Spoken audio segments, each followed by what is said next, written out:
Hello, everyone. A very warm welcome. Good evening. Today, we have this session on amendments in Schedule 3 of the Companies Act and CARO 2020. Our speaker will be joining a little late. Meanwhile, we'll start with CA Mayur Agarwal, who will be covering Schedule 3, Division 1. And before we begin to that, I request Hariramji to give a brief introduction about our study circle and brief recent changes in the CA Act. Hariramji, over to you. Hariramji, आप mute हैं. Good afternoon, friends. A warm welcome to all of you to this today's 3 CPR workshop on CARO, and to which we have got a learned speaker, and in the meantime, Mayur Agarwal, CM Mayur Agarwal, our council member, EIRC council member, will be giving. Ramji, not audible. Hariram ji की आवाज आ रही है uncle जी, साडा जी अभी आ रही है? आ रही है. हेलो, अभी आ रही है साडा जी? हेलो, साडा जी आ रही है क्या आवाज? आप म्यूट जी आ रही है हरिराम जी अंकल, आप आ रही है, आप बोलिए. Okay. So let us proceed. So we do have today's seminar on Schedule 3 amendments thereto, as well as CARO 2020, and what are the basic changes in CARO 2020 as compared to 2016 will be deliberated along with Schedule 3. Schedule 3 amendment has taken place, so both these together will be taken care of by our learned speaker of the day. And in the meantime, CA Mayur Agarwal, who is our EIRC council member, will be joining and will be giving a brief synopsis, more particularly of Schedule 3 amendments. Friends, as you all know, this study circle was incorporated in the year 2000, and it's continuously making the programs on different topics, and with the support, guidance, and direct monitoring of our convener Sandeep Ji Savaria, as well as CA Pratik Chaudhary, our study circle is progressing leaps and bounds. Friends, a lot of matter were roaming in and around about our regulations of Chartered Accountants Act. So the ICI has requested the MCA, submitted to MCA a brief of changes which they are going to take place on the basis of feedbacks received from different stakeholders, students, their parents, teacher and faculties, members, council members, and other agencies. Taking together all those points, they have prepared and submitted to the MCA, and the Government of India has issued a notification dated 2nd June 22. That is just one day back, this amendment notification was issued. And the regulation since it has been issued on 2nd of June, so it will be available for next 30 days for the comments from different stakeholders. So whatever suggestions, objections, any of the stakeholder is there, they can forward it to the council of the ICI and to be sent to Secretary of ICI. And while submitting the amendments to the amendment bill regulation, those suggestions will be taken care of. And after these 30 days of suggestions period, final submission will be made by ICI, and it will be giving a final shape and final notification amending CA regulation 9088 will come into force. So the regulation, which is called CA Second Amendment Regulation 22, has been circulated in most of the WhatsApp group by me and some other colleagues.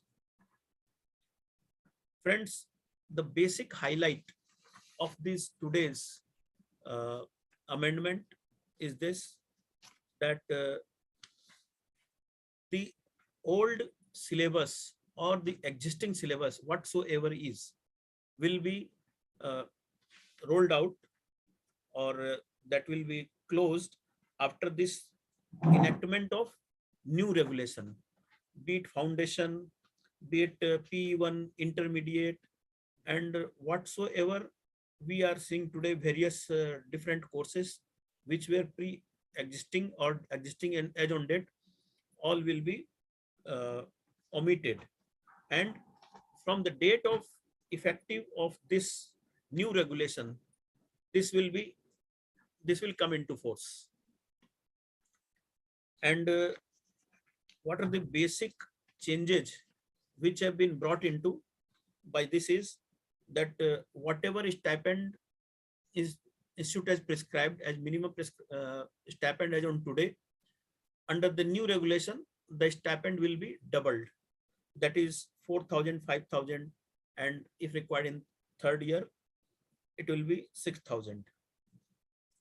Moreover, the total period, including the foundation, which is as on today is around 48 months for a student who is passing all the examination in first attempt and completing the articleship is 48 months. That will come down to 42 months. And the articleship period, which is at present 3 years, will come down to 2 years. And next major change of relief to the CA professionals is the drastic reduction in the number of leaves to be granted to the student. That is at present, which is I think 156 days in a total period of 3 years. So it will be only 24 days in a period of 2 years. That means as against 156, they will be getting 24 days leave only. That means 12 days a year, or one month leave in a month. Again, if we get it in by month wise, and taken together is 24 days only. Moreover, if any member after passing the examination is willing to start or his practice and obtaining COP, so before taking that, a precondition is that in the immediate past 5 years, he will have to undergo training for 1 year under any FCA. If that has been done, otherwise, then fresh training is not required. That is work experience. And if he has taken this articleship under ACA, then opting for COP, then 1 year training for work experience under FCA is must before obtaining COP. And final attempt he can give only after 6 months of completion of articleship of period of 2 years. It means during the course of articleship, he cannot appear in the final examination. He can appear in the final examination only after 6 months of 2 years articleship. Moreover, at present there are total 8 papers, 8 papers in first intermediate as well as final, 4 paper each. That will be reduced to 6 papers now in final as well as intermediate. That means each group will consist of 3 papers each. Group 1, Group 2. Similarly for final, Group 1 and Group 2.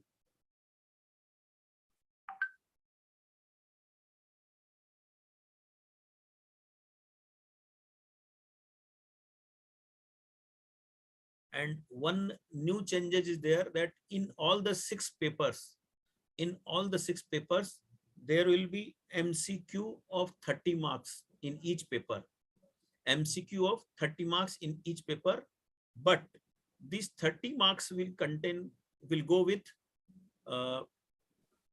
negative marking of 25%.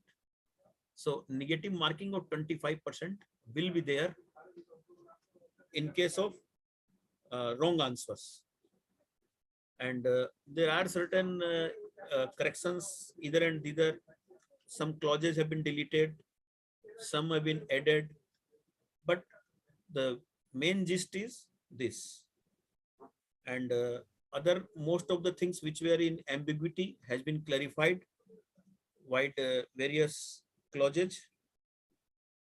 And this amendment runs into 11 pages, and it contains more than 39, that is 39 amendments are there in this regulation. And the basic thing is that whosoever student has been registered or is working as an article student as on date will be doing this articleship in the existing regulation only. So there will be no change in the students who are at present undergoing articleship. These changed regulations will be applicable only when new registration will take place, and he will be registered under new regulation. Then and thereafter only the changes will be applicable to him. And whosoever before the implementation of the changes is registered as an article will have to comply with all the provisions and agreement of articleship which he was doing. So there will be no change in the existing articles. Changes will be effective only once these have been come into force. So these are the basic concept of this notification.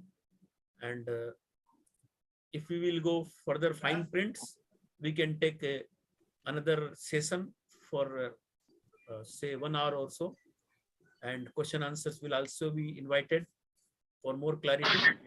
And for the time being, I think Sure. sufficient. We'll have another session on this. It's Over in to coming Prateek. time soon. Thank you. So I see Mayur Agarwal is here. Welcome, Mayur ji. I would request our executive committee member and treasurer Surbhi Bora ji to give a brief introduction about the speaker today. Over to you, sir. Thank you, Pradeep.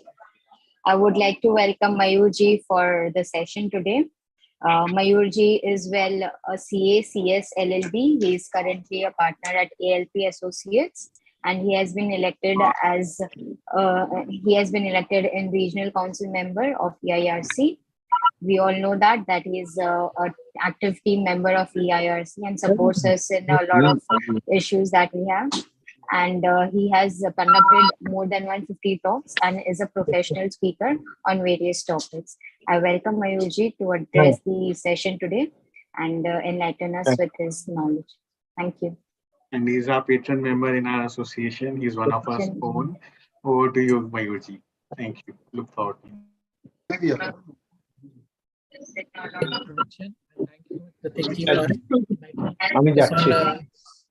Schedule 3.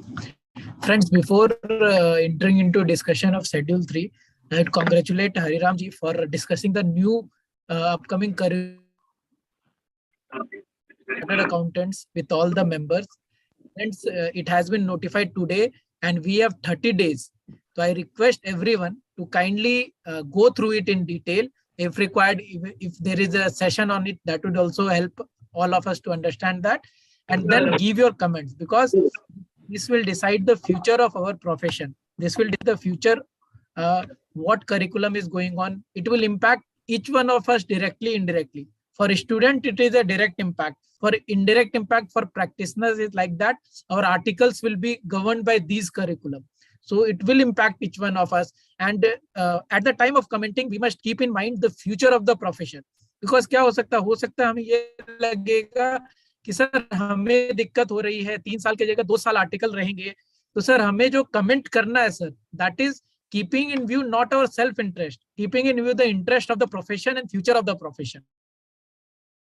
Everyone to kindly go through these and kindly send your suggestions and comment, so that if any change is required or anything has been skipped from the members of the CRET, so that can be incorporated and we can together make this new curriculum more robust. Thank you all in advance for sending your comments on this. Coming back to the topic, friends, Schedule 3, amendments in Schedule 3. So MCA-wide notification dated 24th March 2021. Last year in March 21, they have come up with a notification which has further added to the ever-increasing stringency in regulatory framework and disclosure requirement, friends. So this change was Schedule 3 amendments. So basically, Schedule 3 amendments are byproduct of changes in CARO 2020.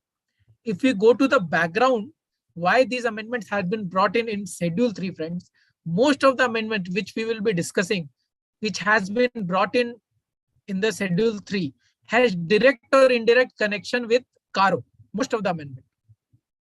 Okay, so what if these amendments were not done in Schedule 3, what would have happened, friends? We as an auditor must have more responsibility, because they are not disclosing these things in the Schedule 3, but we as an auditor need to comment on this. For example, one of the area which we are already commenting under CARO 2016 is whether the immovable properties are in the name of the company or not. We are already commenting on it. But in the financial statement, nowhere it is mentioned. So now all this information has been brought in the financial statement only, in the Schedule 3, which at the time of the audit, we as an auditor need to review these disclosures done by the management and then comment on if CARO is applicable. Now the major impact of this Schedule 3 amendment, friend, what is the most major impact if we say? What was happening when these points were there in CARO? So only companies on which CARO was applicable need to report all this. But what has happened now? Schedule 3 is applicable to all the companies. So even if CARO is not applicable to a particular company, they need to report all these things under Schedule 3. So let us discuss one by one what are these changes. I would request everyone to kindly participate and interact, so that at the end of the session, we would enrich ourselves a bit on these amendments. I hope my slide is visible, friends. Ji, Mayur ji. Okay, thank you, Pratik ji.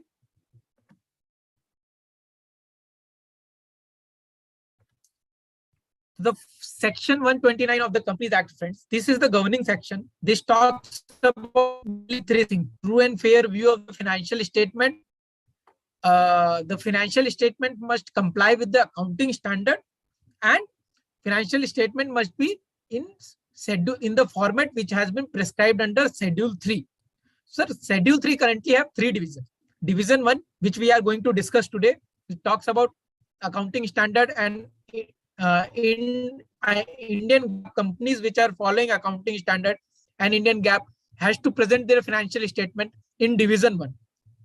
Division 2 is regarding the companies which are following Ind AS, and are companies, NBFC companies following Ind AS. So for us, for SMP practitioner, more of Division 1 is applicable and is of relevance. Today we are going to discuss in next 45 minutes to 60 minutes the amendments which has been brought in GAAP account in Division 1 of Schedule 3, friends. The first change is rounding off, friends. Rounding off till now was not mandatory. It was recommendatory. If any company would like to present their financial statement with figures in rounded form, they could have done. If you want to present it in detailed form, means the amount is in rupees, you were allowed to present. But what has changed now? Now they have made it mandatory that all companies must present their financial statement with round of figures. So for companies having total income less than 100 crore, the round off requirement is to the nearest 100,000, lakhs, millions or decimal thereof. And for companies having total income of 100 crore and above, they do present their financial statement to their nearest lakhs, millions, crores, or decimal thereof. Moving forward, under share capital, friends, we are already presenting details of shareholders holding more than 5% of the shareholding. But now they have introduced another change, another information which we have to give is shareholders holding more than shareholders which are promoters. Basically, we need to disclose the details of all the promoters. Promoter details we are already disclosing in MGT 7. While filing annual return, we disclose that who all are the promoter of the company and who are not. But now, as the reader of the financial statement, we are not able to know who are the promoter. Though we get to know the details of shareholder more than 5%, but regarding the promoters, we are generally not aware of. So now, with the increase in the startup company and startup boom in India, lot many companies, there are shareholders less than 5% who are promoters, because to get funds, the many a time shareholder divest, the promoters divest their shareholding. So there are in many companies what was seen that the promoters are holding even less than 5%. So the details of promoter was not separately being disclosed in the financial statement at time. So now promoter is separately the financial statement. Sir यहाँ पे question आता है तो sir क्या 5% and above जो हम अभी तक डिस्क्लोज करते थे वो नहीं करेंगे, सिर्फ प्रमोटर डिटेल देना है? फ्रेंड्स, दोनों करना है अपने को. The existing requirement of 5% and above share holder description, that is already applicable and that will continue to be applicable. Simultaneously, we also need to give the details of shares held by promoter at the end of the year, their name, number of shares held by them, percentage thereof, and any change in the during the financial year, if at all, need to be disclosed in terms of percentage. Moving forward, friends, in few places, what they have done, they have changed the heads of financials, heads in these schedules. So same has been done with current maturity of long-term borrowings. So currently, till financial year 2021, we were disclosing current maturity of long-term borrowings under other current liabilities, friends. But now it has been omitted from other current liabilities, and now we have to show this under short-term borrowings. It is basically realignment, friends.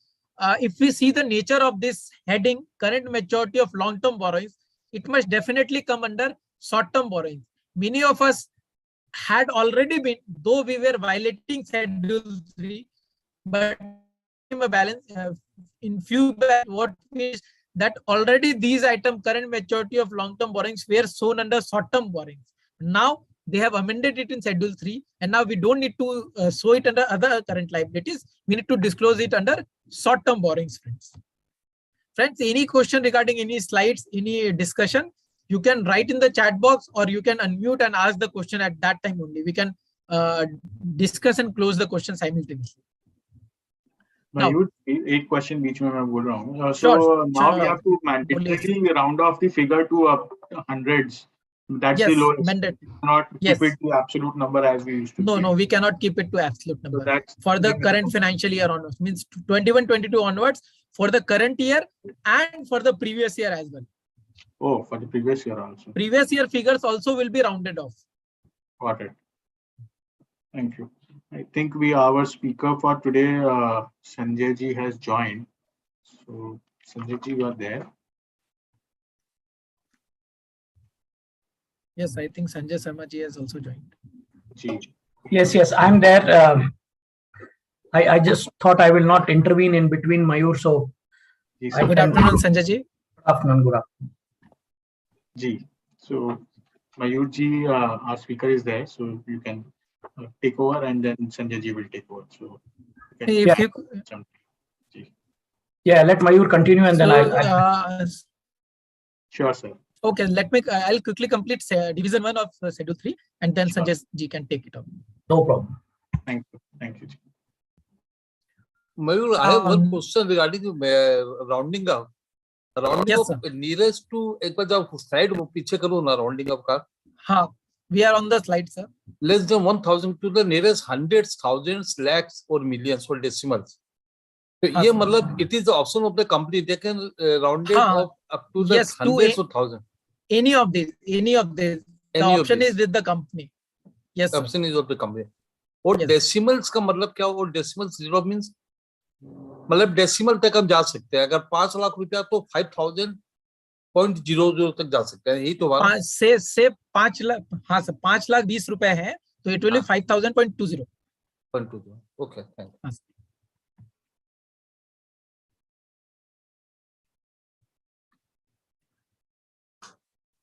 Next,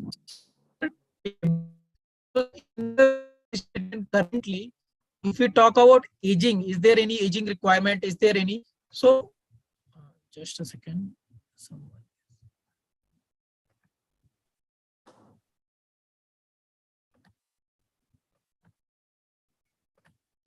So currently under the financial statement, only for trade receivables, we are showing less than 6 months and more than 6 months. Other than that, there is no such requirement of aging under the financial statement. So for currently, we are looking at trade payables.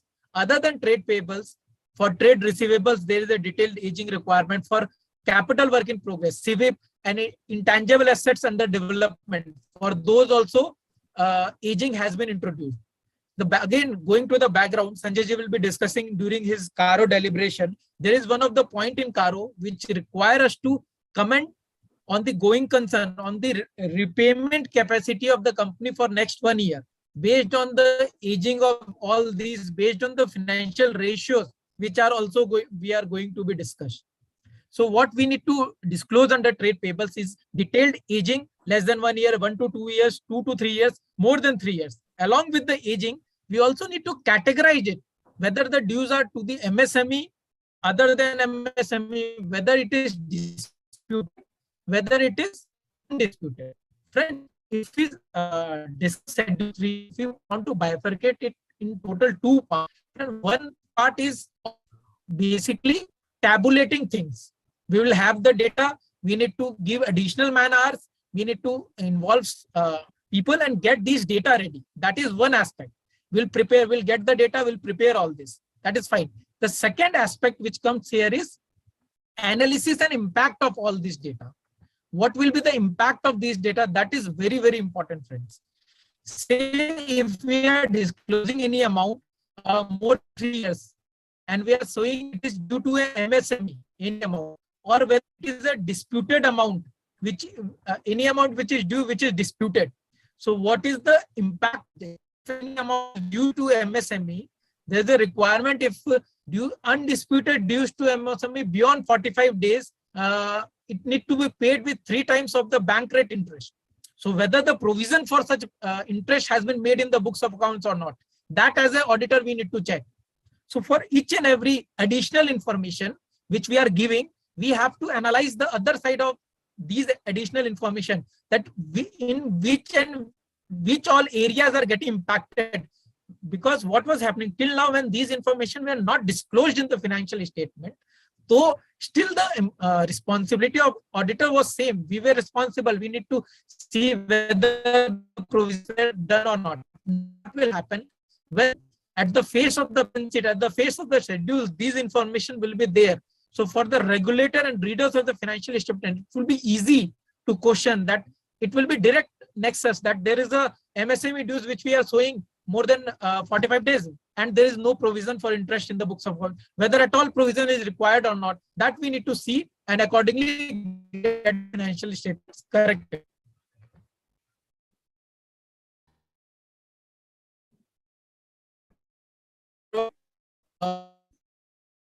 Assets and tangible assets, already we were preparing a schedule related to that, but now they are also asking so the has been, if there is a revaluation and it change is 10% or more in aggregate or class of PP, then that details of the revaluation also need to be captured in the schedule of fixed asset, both for tangible assets and intangible assets.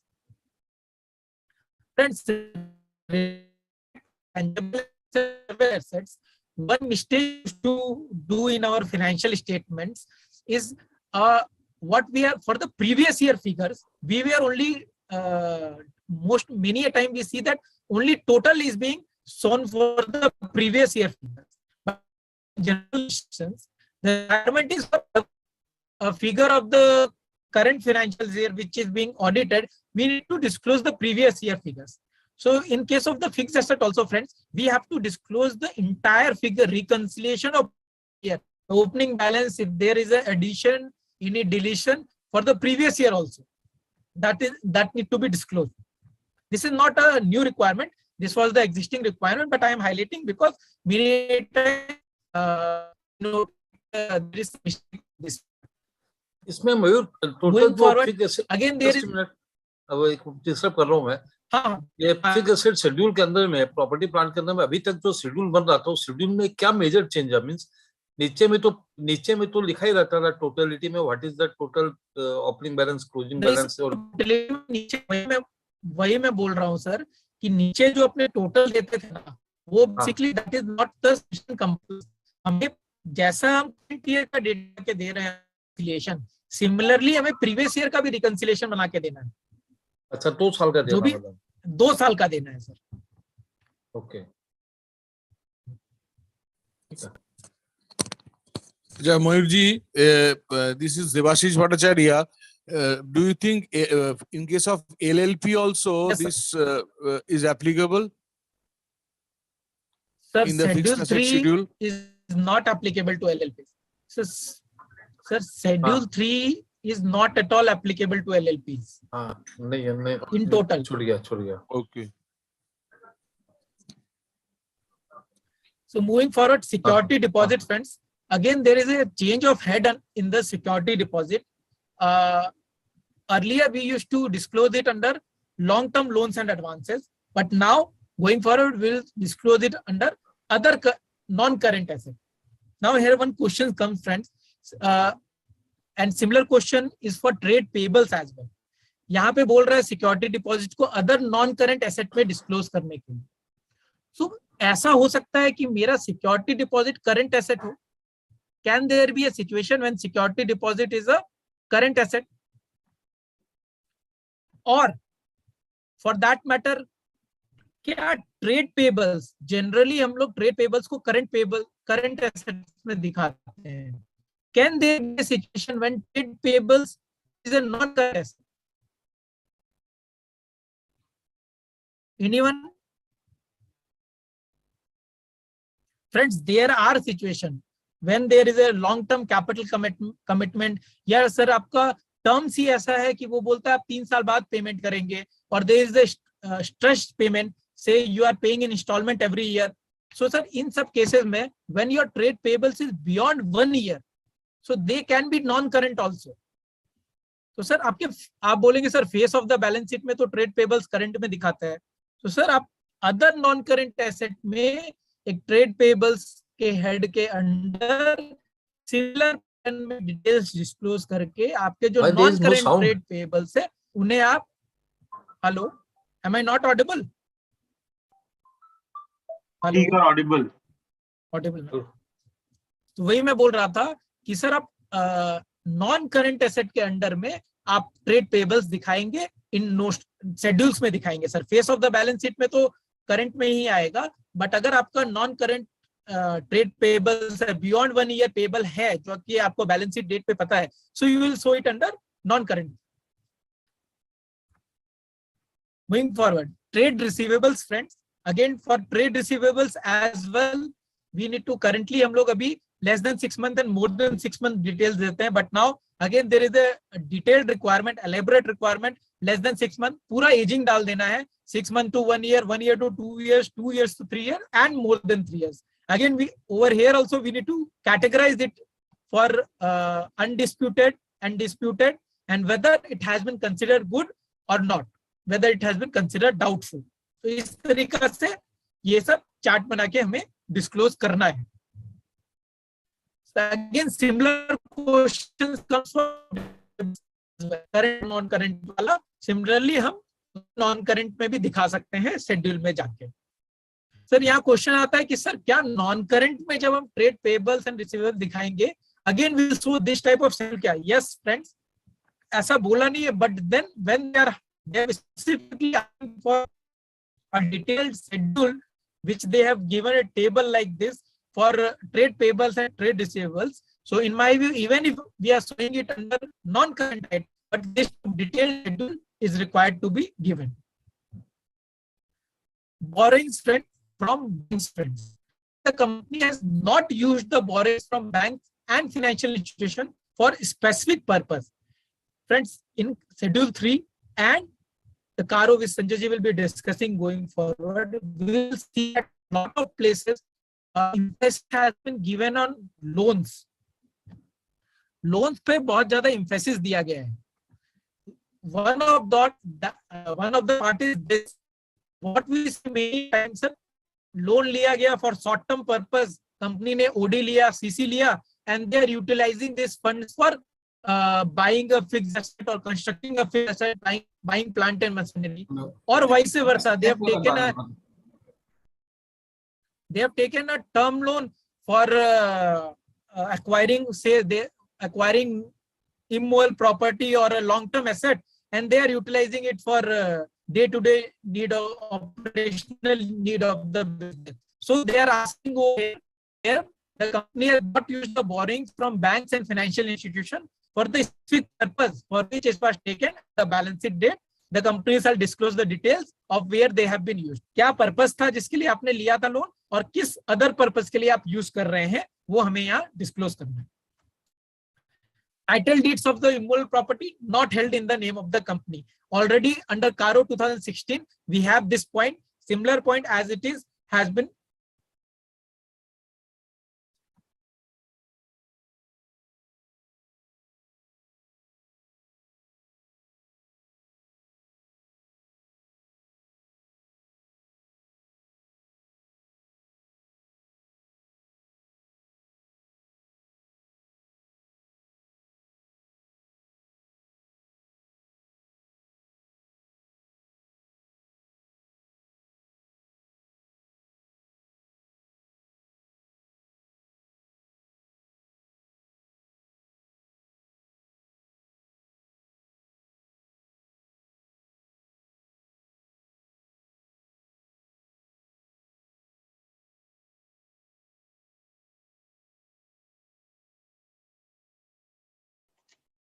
मयूर जी के यहाँ से network issues हो रहा है. I guess उनकी voice बार बार break हो रही है. So that's why I had called him कि we are not able to follow through. So Sanjay ji आप हैं कॉल पे तो would you like are you there on the call? Yes, I'm there. So I would request Hariram ji, our executive committee member, to give a vote of thanks to Mayur ji and give a brief introduction of Sanjay Sharma ji. Hariram.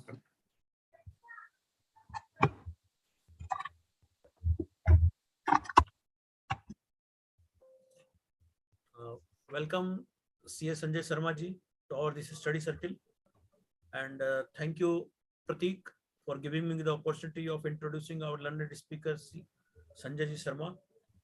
CS Sanjay Sharma is a member of the Institute of Chartered Accountants of India. Currently, he is a partner with one of the large audit firm. He has more than 18 years of experience in accounting and auditing field, leading audits of large corporates listed in India, US and United Kingdom. Sanjay ji specializes in IFRS, Ind AS and accounting standards and has authored various articles on accounting and auditing, regulatory compliances, etc. Sanjay ji's experience spans across various sectors including IT, ITEs, industrial markets, private equity, venture capital and consumer markets. He has been advising leading companies as they went global and transitioned to international reporting, compliance and governance norms. So this is the very brief profile of our speaker CS Sanjay Sharma ji. So now I hand over the proceeding and further this workshop to Sanjay ji Sharma. Over to Sanjay ji Sharma, please. Thank you so much, sir. It's indeed my pleasure to be here today with all of you. Eastern India Regional Council has been very close to my heart. I belong to the same circle. Actually, I'm from Calcutta, but I've been living in Bangalore for last 20 years now. So it's always very nostalgic to come back and make a presentation in front of the home crowd, if I were to say call it. So therefore, I've been taking multiple sessions on technical topics relating to Schedule 3, CARO, accounting standards, auditing standards, and time and again, it always feels great to come back and do the presentation to all of you. So happy to be here again. And the topic that I'm going to cover is revised Schedule 3 and CARO 2020. We have roughly about 2 hours time, 2 hours, 15 minutes. I'll try and pace myself in a manner that we cover all the critical areas, while the changes are many actually in Schedule 3 and CARO. But what impacts the industry mostly is what I'm going to cover. Feel free to raise your hand or put a chat if you think on any particular slide you want to comment. I might not be able to look at the chats concurrently, but we can pick it up once I've completed my session. But if you want to just raise a comment, please raise your, unmute yourself and speak up so that we can address the comment rather than waiting till the end. I hope you guys are able to see my slides. Let me put it on the slideshow. Is it visible now? Yes, sir, it is visible. Okay, perfect. Thank you so much. So I'll kick off now with where Mayur has left actually. Some of the things that Mayur covered, I would not cover in detail because there are some slides which are overlapping. But the way my presentation is kind of structured is I have kind of merged Schedule 3 and CARO to the extent the requirements are very common, so that we don't have to repeat ourselves multiple times the same topic when cover under Schedule 3 and then we cover under CARO. So to the extent the clauses are common between Schedule 3 presentation and a requirement for auditors on CARO 2020, I have kind of shown that as a merger, and you will be able to see the correlation between Schedule 3 and the reference to CARO also on those slides. Outside of that, there are other clauses which are not necessarily impacting Schedule 3 but only CARO, which I'll cover it later, so that we have comprehensive coverage on both the topics. If I were to really give you a gist of what has MCA overhauled, is largely around 4 different topics. Firstly, around amendments to Companies Act, which we all know. There are additional reporting obligations for auditors relating to funding transaction, trail of audit transaction. How do you maintain your ERP system so that there's a trail of underlying audit evidences that we have taken or the companies have maintained it for their accounting purposes. The second obviously is on CARO. The third one is on Schedule 3. And then amendments to Companies Act Rules 2014 relating to accounting software and maintaining of books of accounts. So we will not cover all the 4 in today's topic. By and large, we cover Schedule 3 and CARO. So let me straight away jump on to the amendments in Schedule 3. The first and the foremost thing that I would like to highlight to this group is these changes in Schedule 3 are also applicable to an interim financial statements, which means companies which are listed companies and do limited reviews, accounts, or even sometimes quarterly they do audits. This is applicable even for the interim financial statement that is published. The presentation of comparative information is also mandatory, which means whenever we are giving these revised Schedule 3 disclosures, it is not just for the current period, but also for the comparative period, we will have to give those disclosures. By way of a restatement, if companies are following Ind AS, and because of Ind AS 108, if there are any restatement matters because of which the previous year numbers have to be restated, and the opening number of comparative is kind of restated, all the 3 periods presented will have to be under revised Schedule 3. So just be mindful that it is not applicable just only for current year, but any period that goes into the accounts which is comparable has to be kind of called out under Schedule 3. And then obviously there are other amendments which we will go through it.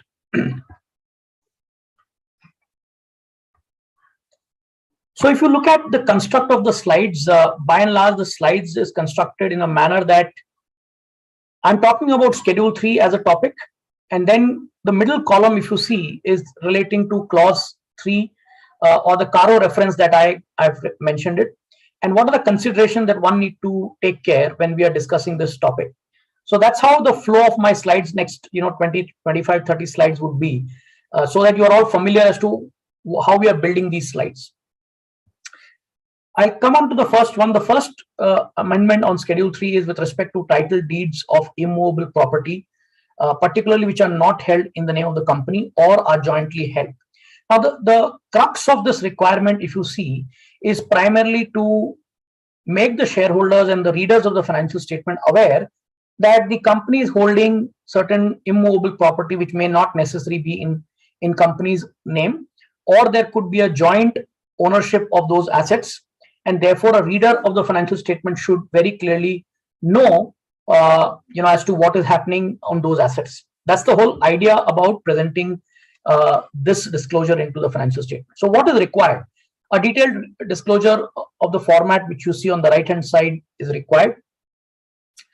Disclosure whether it is held in the name of the promoter, director, their relative, or their employee needs to be given. Now, this is again important because of many instances that we have seen in the country where the properties are not necessarily held in the name of the company, but are held in the name of employees, relative of the employees, promoter, director, so on and so forth. So to kind of unleash all of those and surface these disclosures are kind of given for more transparency.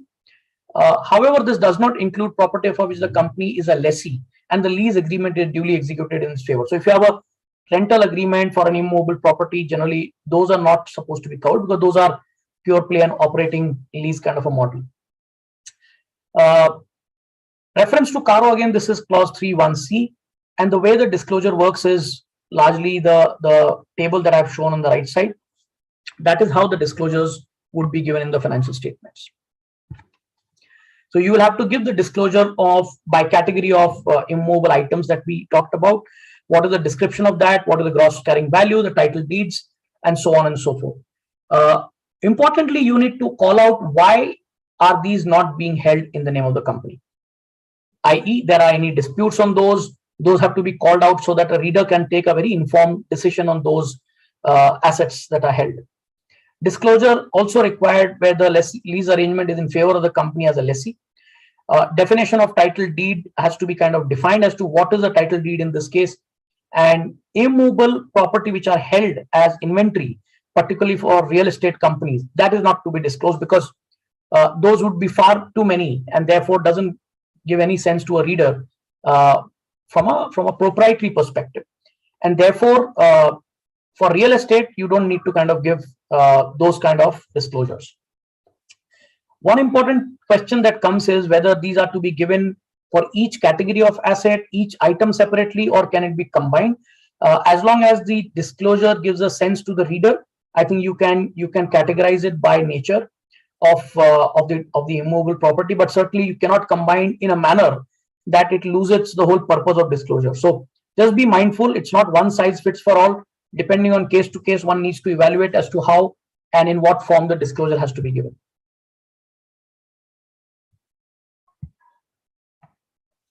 The second important disclosure that has been required under Schedule 3 is with respect to capital work in progress and intangible assets under development.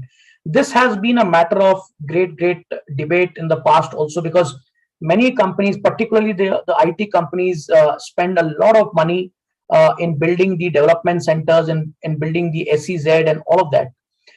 What happens is, depending on the demand and supply that they see of how many people they're going to hire, recruit, and all of that, they kind of take a decision on whether to continue with the construction activity or kind of pause it, suspend it, depending on how the demand and supply kind of play out. Now, what happens is many a times a lot of working capital and a lot of capital gets blocked into some of these construction, and therefore a reader will not be able to make a proper sense as to why these are getting suspended. Are there any challenges? Are there any disputes? And so on and so forth. Therefore, for better transparency, again, the aging of capital work in progress needs to be given, particularly for projects that are in progress and projects that are temporarily suspended. Now, this gives a clear picture to a reader that the worth of construction that is going on and is suspended temporarily is how much, so that the company's future prospect can be more clearer to the readers of the financial statement. Again, the idea is to give the aging based on each project, whether it is less than 1 year, 1 to 2 years, those kind of disclosures in the buckets you need to give. Now, this is important to understand that this is based on the original plan that is specified in the project. So basically, if your original plan was to, let's say, spend $100 on a project, and then where you stand on the actuals against it, whether it has got already busted, $100 already busted, or you are 60% complete, that needs to be given. And not the revised plan, because as the construction activity keeps happening, companies may end up into revising their plans for projects multiple times. The idea is not to measure it against the revised plan, but on the original plan, where does the construction activity stand today as of the balance sheet date is what is important to understand.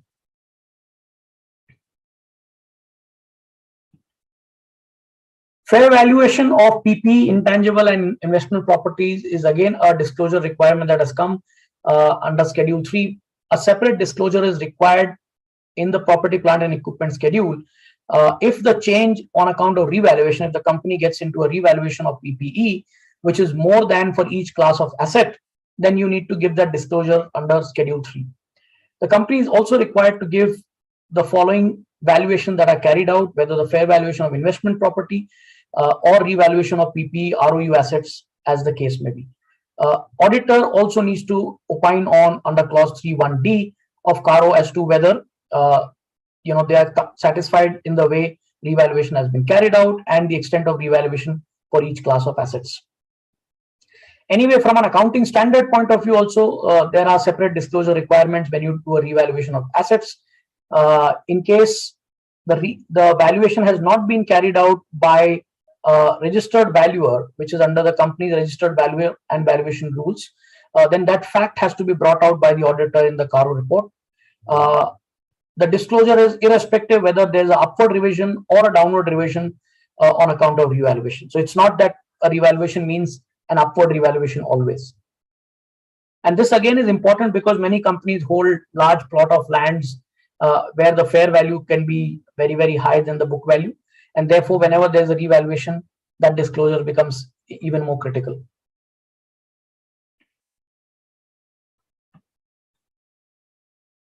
This is again a disclosure requirement under Schedule 3, which is of huge debate in the corporate world that I'm dealing with. Details of Benami property held. Now, I'm sure by reading the requirement itself, one can figure out as to why these clauses have come in, why these disclosure requirements have come in to improve the transparency. Because many companies used to hold Benami properties either directly, indirectly, and therefore would become a matter of debate, dispute, and sometimes companies can also, the whole performance of the companies can go down because of some properties not genuinely held by them.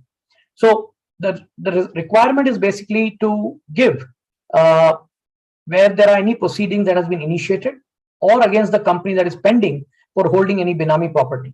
Now, the key question that comes is, while it might be very simple to say, there are no Benami transaction or there are no Benami property, but the challenge comes for us as auditors to say, how do we really get answer to this question before we report into CARO? And that's not very easy. The disclosure is obviously with respect to the nature of property and the amount thereof. If unrecorded, then the disclosure of the fact as to why this was not recorded, details of the beneficiary as to who are the beneficiaries into this transaction needs to be given. What is the nature of proceedings? Where is it pending? Why is it disputed? All of that needs to be given in the CARO report as well. So very onerous disclosures, auditors will have to really have that skeptical mind to figure out as to whether the company has this Benami transaction. You need to have looked at the minutes of meetings if there are any discussions around any property which is Benami property. Look at any tax assessment orders where if any of these things have been identified in any search or seizure, whether the company is holding any Benami property and so on and so forth. Obviously, notwithstanding that, you need to also take a representation letter from company to say there are no Benami property under the Benami transactions rules that they are holding. This can also have far-reaching implication on many other clauses, not just in Schedule 3 on CARO, and also from an auditing standards perspective. So one should not look at this clause in isolation with a narrow lens, but far-reaching implication, including going concern, including subsequent event, and so on and so forth. So if there is a Benami property held by the company before the balance sheet date, but kind of surrendered after the balance sheet date before the audit report, that has to be looked at from a subsequent event perspective also.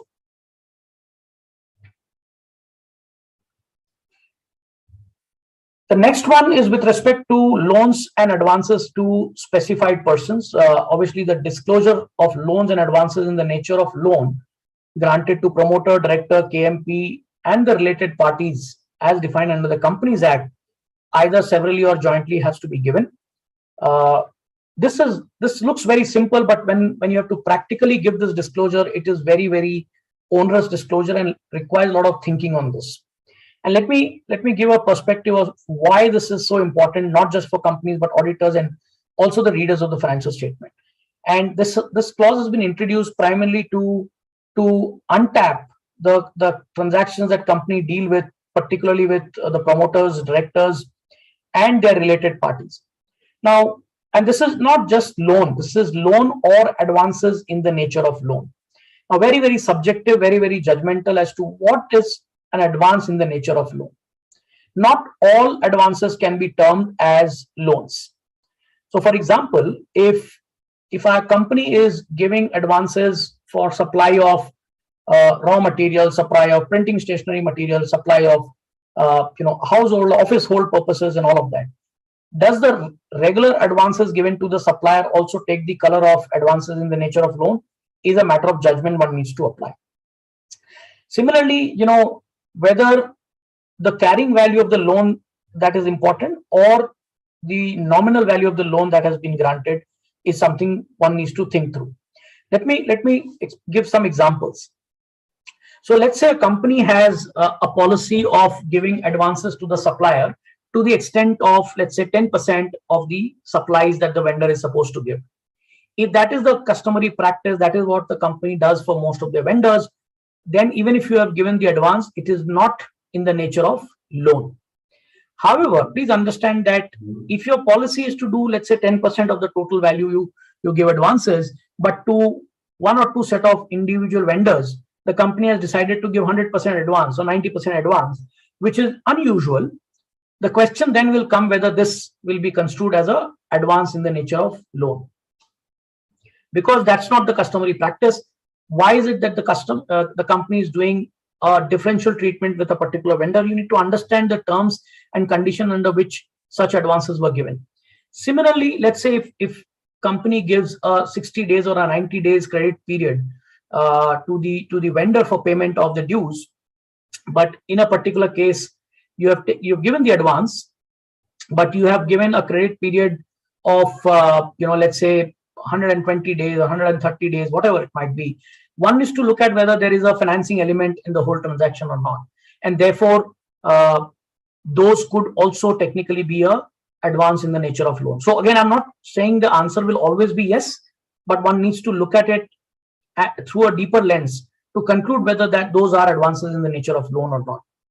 Similarly, under Ind AS, as we know that we need to give a fair value disclosures of all the borrowings and loans and all of that, and therefore sometimes the amount of carrying value could be very different from the underlying nominal value of the loan. The requirement here is that this has to be looked at in the context of the nominal value and not necessarily the carrying value, because carrying value could be a factor of EIR adjustments and amortized cost and so on and so forth. So therefore, nominal value of the loan is what you would look at it.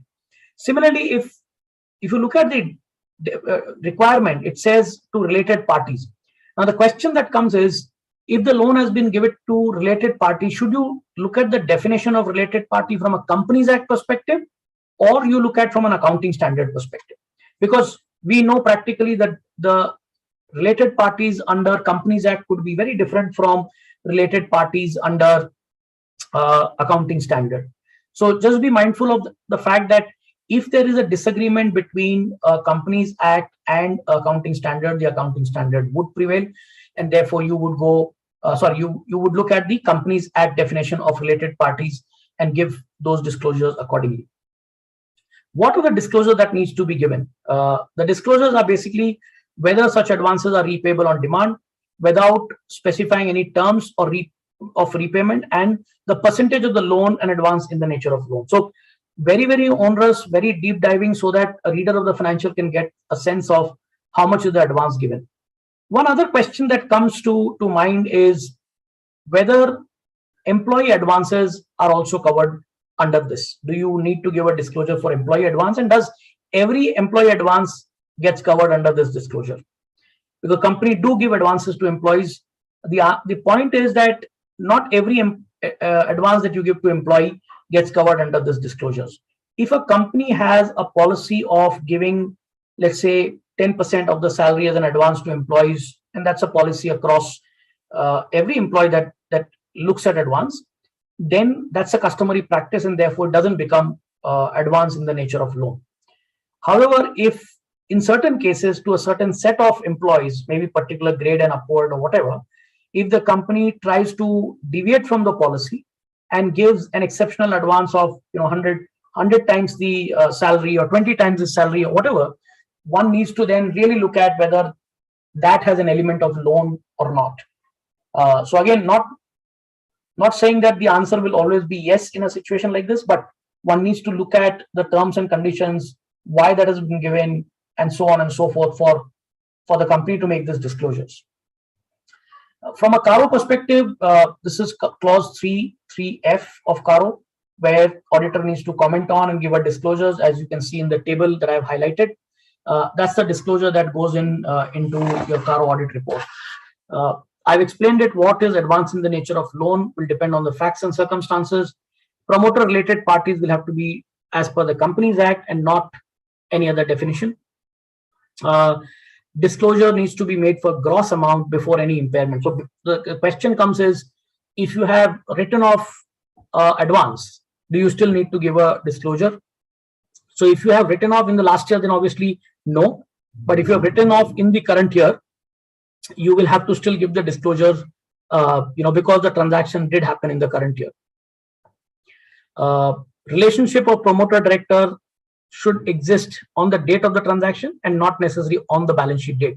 So if the relationship doesn't exist as on the balance sheet date, but existed during the year, you need to still give that disclosure from a CARO perspective.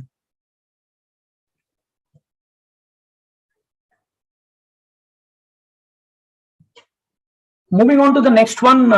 Next one is with respect to trade receivable. I think Mayur was trying to cover this slightly in his session. The disclosure requirement under old Schedule 3 was only with respect to dues which are more than 6 months and less than 6 months. But now the disclosure is even more detailed. Therefore, it covers more aging buckets that you can see on the right-hand side. Plus, you need to give the disclosures on whether these dues are disputed or undisputed, or these are having significant credit risk, basically where you have to record a expected credit loss provisioning and so on and so forth. So far more detailed disclosure, a reader can get a complete insights of how much of it is undisputed, which is good, how much of it is undisputed, which has a credit risk, how much of it is disputed, how much of it is not disputed with a credit risk, and so on and so forth. So very, very onerous disclosure. What it means for companies is not just for current year. Like I said, you have to give disclosure for comparative. So whether companies' IT systems are geared up to call out these information the way it is required is a question that you may want to raise it with your clients and ask them to be ready, because suddenly at the last minute they will say, I can't give these disclosures for the comparative. Can we live with only current year, and so on and so forth. So be mindful of that. These disclosures are not required for contract asset. As you know, under 109 we need to give a disclosure, and 115 we know what disclosures we need to give for contract assets. But these aging buckets is not required for contract assets. Mind you, the aging will be from the due date and not from the date of invoices, which I think was a requirement even under old Schedule 3. It is not a new disclosure requirement, but the age buckets have kind of increased in the current year. The important point to note here is, what do you really call a disputed receivable? Now, many a times there are disputes around short supplies, quality of supplies that you make to the customer. आपको interrupt कर रहा हूं. Yes, कुछ sir. Questions वगैरह आ रहे हैं, अभी लेंगे कि एंड ऑफ द सेशंस में लेना है? आप जैसा बोले सर, मैं ले लूंगा. If somebody wants to unmute and ask the question, I can pause and we can finish it. No problem. साथ में ले सकते हैं. No problem. I'm comfortable. Okay, मैं कुछ क्वेश्चंस वगैरह आए हुए हैं, मैं उसको पढ़ के बता रहा हूँ आपको. Sure, sure.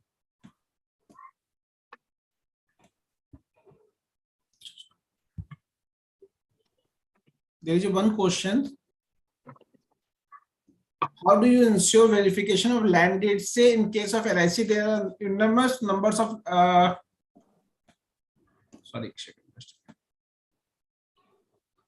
enormous number of deeds, and the deed may be 50-60 years old. How do you ensure CARO reporting? See, CARO also requires you to do on a test basis. It is not that you have to really test 100% and be comfortable.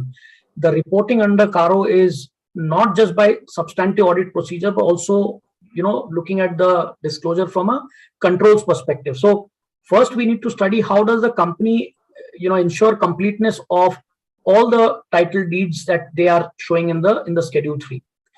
If you are comfortable that the company follows the right procedure, they get into title deeds at the right time, there is a review mechanism, and details are also presented to the board, I think you get a lot of comfort from a control perspective also.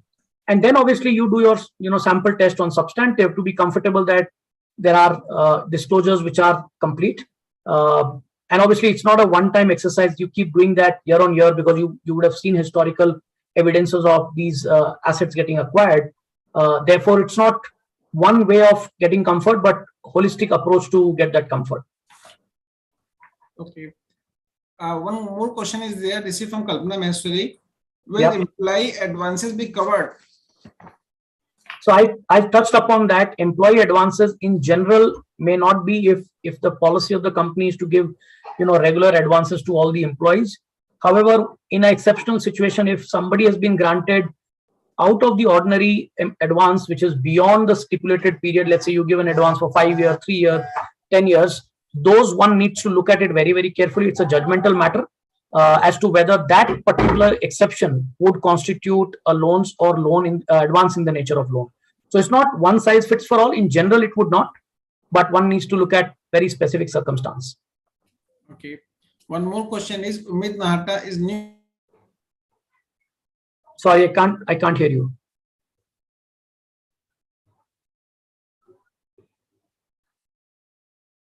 जब तक संजय जी बोल रहे हैं, मेरा एक question है संजय जी, संजय चंद जी बोल रहे हैं कि बेनामी ट्रांजैक्शंस की जो रिक्वायरमेंट है, now the client may not like to, even if they have got the notice of any proceedings are lying against the company, they may not part with the information to the auditor, and auditor के पास में इसकी मेरे ख्याल से income tax site के अंदर में, सीपीसी के अंदर में भी कुछ इंफॉर्मेशन आती नहीं है. And may be the books के अंदर में जो अपने बात करते हैं कि एडवोकेट फीस या लॉयर फीस अगर पेमेंट किया हुआ है, उनसे हम कंसल्ट करें, उनका भी कोई रेफरेंस नहीं मिल रहा है. उस वक्त में इसे कैसे समझा जा सकता है कि how do we come to know, हमारी रिस्पॉन्सिबिलिटी क्या हो जाती है? So again, you can only know to the extent you've done your procedure as an auditor, and you put in all your efforts to figure out if there are any such thing or not. For example, if there are any such transactions or any such properties, it cannot be a situation that board is unaware of it, right? First of all, it is a board and management responsibility to understand that Benami transaction or Benami property, table it with the board, table with the audit committee if there's a listed company, and so on and so forth. In particularly in listed company, there are teams which are legal teams who look into those things. In their monthly, quarterly, annual reporting, they have to still debate and discuss as to where is the proceedings. All of that, as an auditor, we need to inquire. If after that we figure out there is none, I don't think you can be held accountable. It's a very onerous disclosure, but like I said, it is first management and then auditors. If you have done enough from your inquiry procedures to look at the underlying transactions, and you don't get a sniff of any of those, then you are good. Obviously, you will certainly take a representation letter as well. Sir क्या ना कि बड़ी कंपनियों, listed कंपनियों में तो कोई problem नहीं है, because there is audit committee है, या even private limited companies which are 200-300 crore turnover companies, they have got certain mechanism. लेकिन जो स्मॉल कंपनीज होती है और जो अपने बात करते हैं जमा खर्ची कंपनियां जो कलकत्ता में या समझिए बाहर में है, उन सब केसेस के अंदर में ना तो मिनट बुक अपडेटेड रहती है, ना प्रॉपर बोर्ड है, एंड ना प्रॉपर वो सब है. जितने भी समझ के एडवोकेट की भी फीस है तो कच्चे में पेमेंट हो गया, सब कुछ हो गया है. उस केस में ऑडिटर्स की रिस्पॉन्सिबिलिटी बहुत बढ़ जाती है. क्या खाली मैनेजमेंट रिप्रेजेंटेशन लेटर देना सफिशिएंट होगा उस केस में? Absolutely नहीं होगा sir, and that is where ownership comes to a great extent on auditors, because you don't have mechanism to even trace it. I mean, unless the company's founders or promoters tell you, you will never be able to figure it out. So to that extent, I agree. I would recommend that in those cases, if you are not able to proceed with giving an assertion in your CARO report, bring that fact out. Otherwise it will come and haunt you at a later stage. लेकिन इसकी तो फिर information मुझे अगर कारो applicable नहीं है तो शेड्यूल 3 में भी देना चाहिए, बैलेंस शीट में देना चाहिए, नोट्स अकाउंट में। एब्सोल्युटली सर, एडवांसेस के लिए मेरा लोन से एडवांसेस टू डायरेक्टर्स केएमपी पे मेरा क्वेश्चन है कि आज जो कि इसमें किसी ने कहा भी था कि अगर एम्प्लॉय डायरेक्टर को, मैनेजिंग डायरेक्टर को एडवांस दिया जाता है as is being given to any other person also in terms of the employment, तो whether that disclosure is also required? Yes, that disclosure is required. That disclosure is also required, even if it is in normal advance दिया yes, गया तभी. yes, yes. और दूसरा उसमें लिखा हुआ कि relationship at the time of advance होना चाहिए. तो किसी पर्सन को हमने 3 साल पहले लोन दिया है and he was director at that point of time, but he is no longer a director as of now. See, even at that, yeah, so I think the disclosure is not just so from a schedule 3 perspective it is like that, but from a CARO perspective you need to give during the period for opening loans also. So if there is an opening loan where the relationship still continues to exist now but may not have been at the time, you need to give that. लेकिन balance sheet में देने की फिर जरूरत नहीं है. Correct correct. इसमें sir एक थोड़ा सा एंगल ये भी आ जाता है कि अगर हम लोन देते हैं तो 222 डीम डिविडेंड का भी चक्कर आ जाता है. मेरे ख्याल से दिस इंफॉर्मेशन अगर कहीं पर दी जाती है एंड इनकम टैक्स ऑफिसर में अगर जब बैलेंस शीट ऑडिट के वक्त तो स्क्रूटनी के वक्त तो मांगे इस टाइप की बैलेंस शीट जाती है and the company has reserves accumulated profits, then provisions of 222E will also be attended. Also kick in, yeah, absolutely. 222E will kick in. Absolutely right. Okay, sir. Thank you, sir. Continue, sir. Okay, no problem. Sir एक question है. Yes, yes, please. ये अगर मान लीजिए किसी by chance अगर ये कारो की प्रॉपर रिपोर्टिंग नहीं हो या शेड्यूल 3 की प्रॉपर रिपोर्टिंग नहीं हो तो इसमें क्या आरओसी पेनलाइज कर सकता है क्या कंपनी को? See, that penalty and all that provisions were there even earlier. It is not changing just because of Schedule 3 or CARO. Penal provision under Companies Act for violation of Schedule 3 was always there, continues to be there. Okay. Yeah. Okay. I'll move on to, sorry, any more questions before I move on? No, please carry on. Okay, thank you. The other disclosures are with respect to other financial assets. I think Mayurji was covering this. Security deposits are to be presented under other financial assets. Earlier, it used to be presented under. Sir, you were covering the topic about कि risk, वो जो debtors हैं, उसको आप कैसे classify करते हैं कि वो doubtful हैं कि. Sorry. Yeah. I think my bad. Yeah. Sorry. Let me touch on this topic. I'm back on slide number 12. So the question that comes here is, what is really a disputed due? Now, this is again a matter of judgment.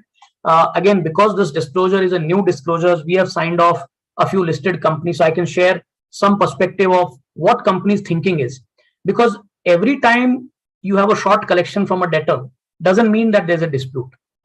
So for example, if there is a delay of supply of material because of which customer is holding, let's say 5% of your dues, if the company is agreeing that yes, there's a delay from my end and that is in agreement with the customer, then effectively there is no disagreement or there is no dispute.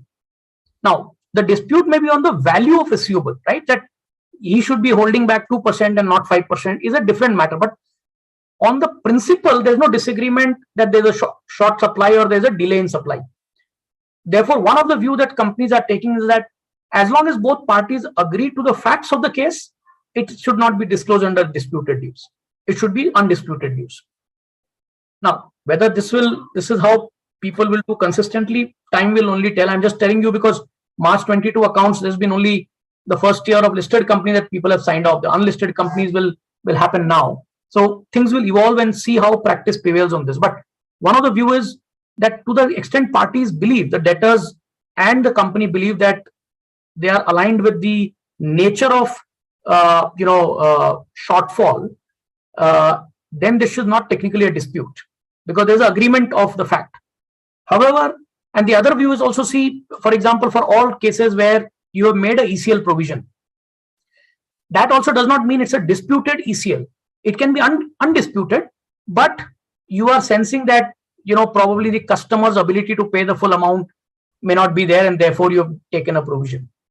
So it may not necessarily always be arising out of dispute. It could be many more things. So one needs to be very careful when they look at case by case as to which bucket would you classify these debtors out of these 6 buckets.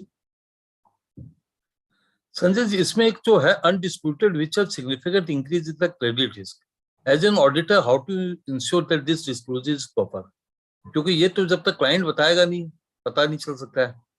So the procedures that we do, at least on all our clients, sir, is obviously you look at the history of, the relationship with the customer.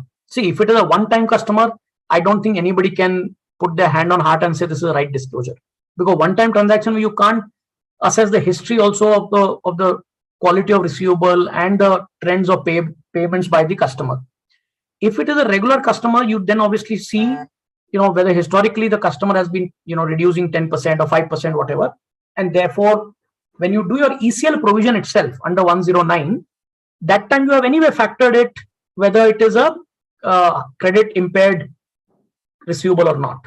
So technically speaking, this disclosure should align with what you factor for your ECL purpose also. Sir, इसे अपने इससे भी कर सकते हैं that the client is not paying the old dues, whereas the current dues has been being paid regularly. कभी-कभी ऐसा होता है कि पुराने पैसे नहीं आ रहे हैं, नए पैसे आ रहे हैं. So इससे भी हम निकाल सकते हैं कि it has increased in the credit risk. Sir, वो इंडिकेटर होगा, बट ये जरूरी नहीं है कि every single case where current dues are being paid and the old one is not paid means there is an increase in credit risk. That indicates that there is a potential dispute on the old invoice. 100% indicates. Therefore, sometimes a direct confirmation from the customer, not just on the receivable balance, but also on contract confirmation. There's a procedure under the auditing standard to do a contract confirmation. If you really get into the clauses of the contract and get a confirmation from the customer, you will figure out based on that also, correspondence with the customer will also indicate whether there's a dispute on those old ones or not. Because why would somebody pay a current due and not pay the old due? So, yeah, go ahead. एक question इसमें मेरा और था कि suppose कीजिए मेरा किसी client को क्रेडिट टर्म्स है 45 डेज का, उसको बिलिंग करता हूँ मैं 31 मार्च को, 31 मार्च को बिलिंग किया, नेचुरली ये हमारा ड्यू है आफ्टर 45 डेज. करेक्ट. तो ये कौन से बकेट में आएगा? लेस देन 6 मंथ में आएगा कि अमाउंट नॉट ड्यू में आएगा? Amount not due में आएगा, sir, because your not due is from the date of from the time it becomes due date is what you present, so it will come under not. इसमें मुझे एक और column डालने की आजादी है, हम कर सकते हैं. करेक्ट. ये इलस्ट्रेटिव डिस्क्लोजर है, sir. You can choose the bucket. आप बकेट इंक्रीज भी कर सकते हैं, रिड्यूस कर सकते हैं. Okay, thank you. Okay, I'll move on to the next one. Okay, I think Mayur ji touched upon this topic, promoter shareholding. I will not repeat this. Earlier disclosure was 5% shareholding. That disclosure continues, but additional disclosure of promoter shareholding will have to be given. And the table on the right hand side indicates what kind of disclosures would you give. So here I had a question. Yes, sir, please. Yes, please. There are old companies whose promoters are not in the picture now. Maybe they have died or they are no longer with the company. In that case, how it is to be presented? From the memorandum article? Yes, from the memorandum only you'll need to pick it up. No other way out. Okay. Okay. Then in your statement of stockholders' equity, you need to give additional disclosures with respect to any changes in the capital due to prior period errors, or option to present the remeasurement of defined benefit plan for fair value changes that are routed through, SOCI, on account of own credit risk of financial liabilities, which are designated as fair value through profit and loss account. The next amendment is with respect to utilization of borrowings, where the company has not used the borrowing from banks and financial institutions for the specific purpose for which it was taken. That disclosure needs to come. Now, this is again very, very challenging. It's not very easy, particularly when you take multiple borrowings, and as we know, the cash is fungible. So really to test whether something has been used for the purpose it was taken is not very easy and simple. auditor obviously will have to do a lot of groundwork to first figure out the accuracy of the disclosure that company will make, and then under 3(9)(c) that the auditor will make in the CARO report. Now, important thing to note is that it is not necessary when you have multiple loans that you look at one-to-one correlation. Absolutely, that is not the crux of the requirement. As long as we know that these borrowings were taken for these purposes and you utilize for these purposes, by and large, it will be okay. You don't have to kind of really do 1:1 correlation. Amount that are received close to the year end and certainly would have not been deployed for the purpose, that fact has to be brought out in CARO, because you would have not got sufficient time to deploy that funding for the purpose that you had intended to borrow those. So that fact has to come out, that certain amount of borrowings amounting to so much was taken towards the balance sheet date, and therefore the company is in the process of utilizing these borrowing proceeds, but which have not been utilized as of the balance sheet date.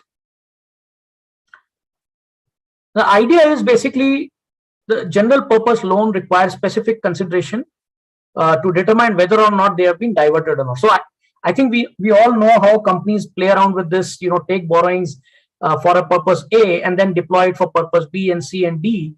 And therefore, to again unearth some of these things is where these transparent disclosure have been asked for. And therefore, auditors also needs to be kind of very, very clear on how the funding and overall cash flow looks like. The next one is with respect to long-term and current maturities of lease. I think this is very clear. I think Mayurji also covered on this. Basically, these will be classified under short-term borrowings, and if there are current, then obviously current financial liabilities respectively. Current maturities of long-term borrowing will be presented under the head current borrowings, which was earlier presented under liabilities.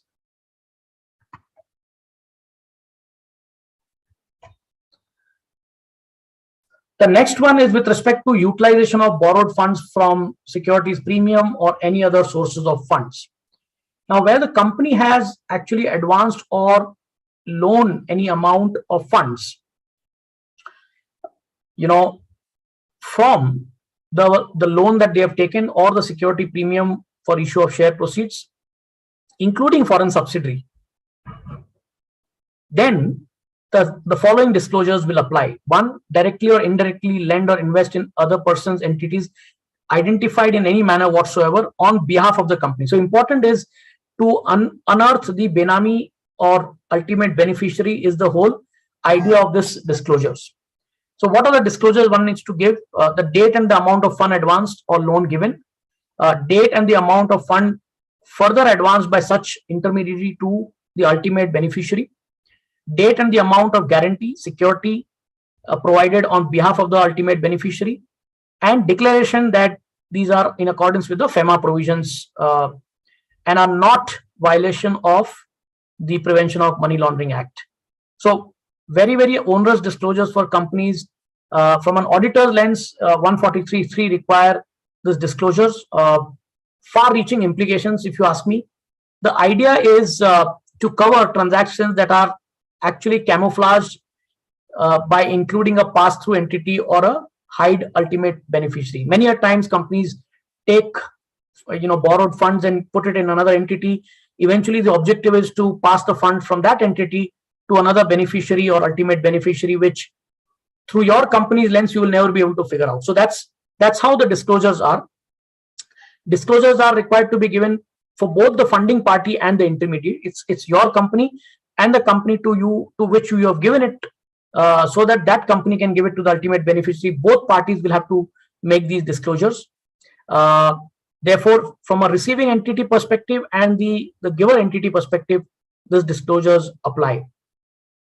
Compliance with FEMA provision is again important.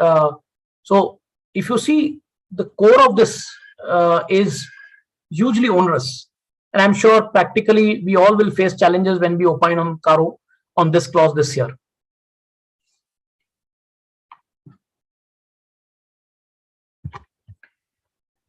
I'll move on to the next one. If anybody has questions on this, I thought there will be some questions on this. If not, then I can proceed. Okay. If there are any borrowings obtained by the company on the basis of security of any current asset, that disclosure needs to be given under Schedule 3.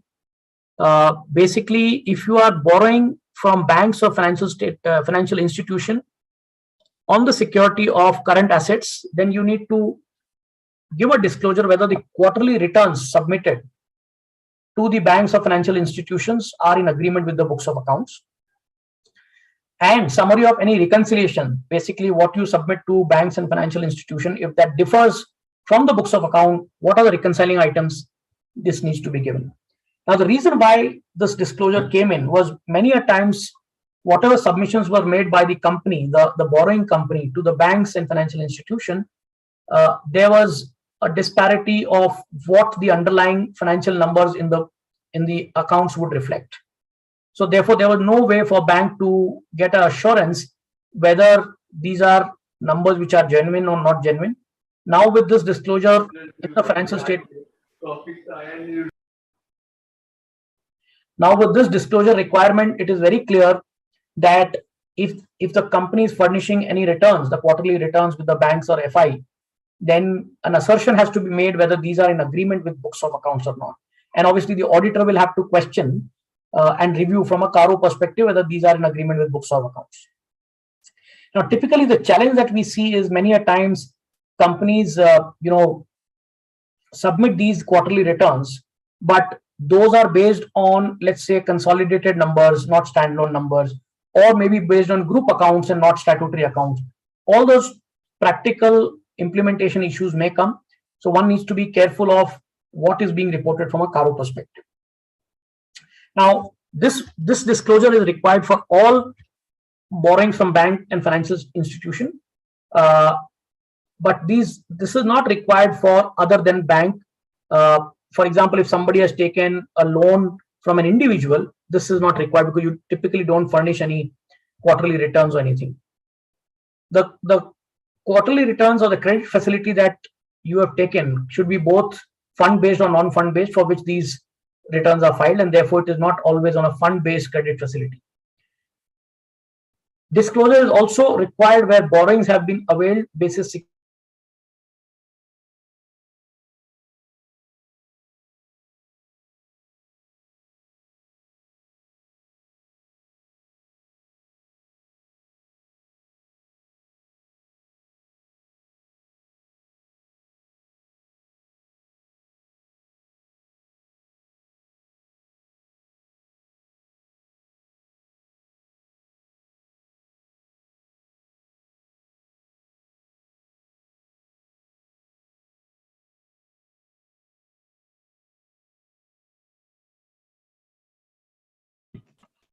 Sanjay ji, we cannot hear you. Are you there?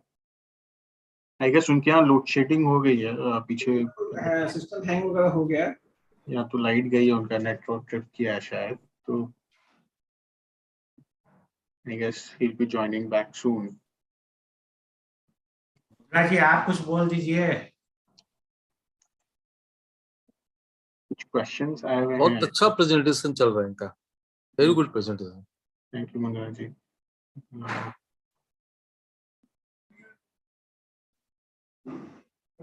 एक second से check कर लेता हूँ sir.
Sir का call नहीं लग रहा है, I guess नेटवर्क वहाँ पे issue है. I request all the participants to bear with us.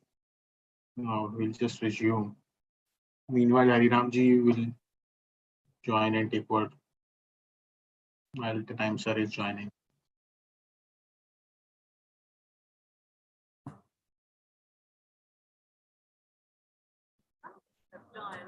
I think sir has joined. इनका फोन बिजी आ रहा है. Sir has joined. Sanjay ji is there.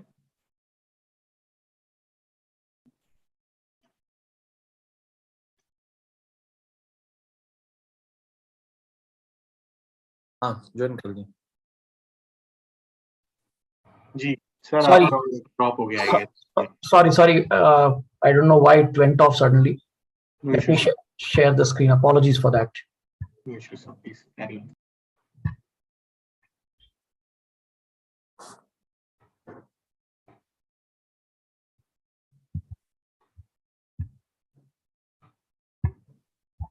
Let me share the screen. Just give me 1 second.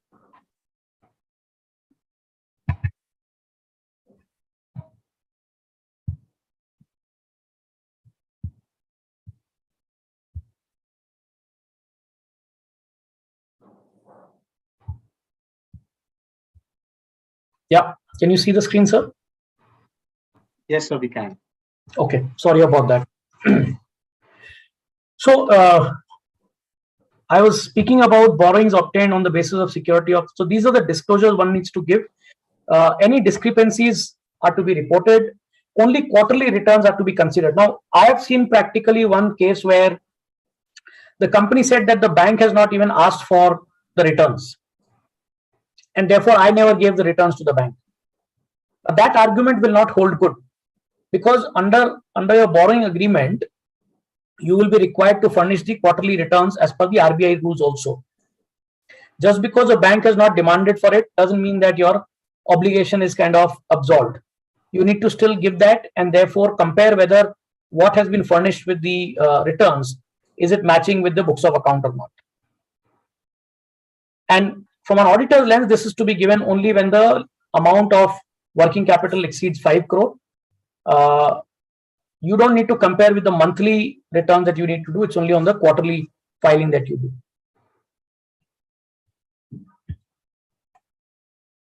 Moving on to the next one, trade payables. This again, I think Mayurji touched upon very briefly, but let me share some perspective. Like, इसमें yes, इस last slide में question अगर the client अगर नहीं देता है तो should we write the client has not the company has not provided the quarterly statement.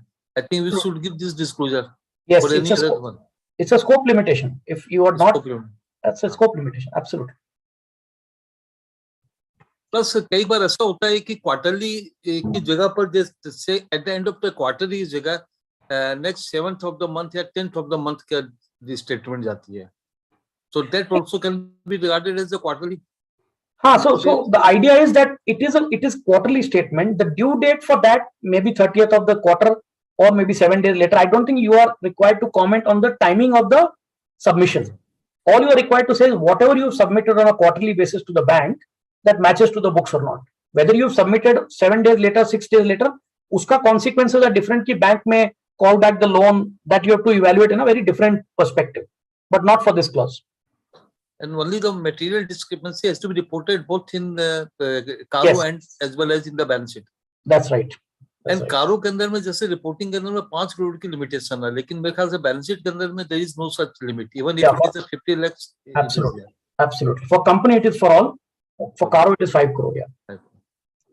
Sir यहाँ पे अगर प्रॉपर्टीज जॉइंट नाम में है डायरेक्टर्स के, एंड वो एज अ ग्रुप दे रखे हैं 3 कंपनीज में same properties, so how do we report about that in this? एक ये क्योंकि बैंक वाले सर चाहते हैं कि वो प्रॉपर्टीज को 3 अकाउंट 3 कंपनीज में दिखा दे, एंड कंपनी की है ही नहीं वो properties.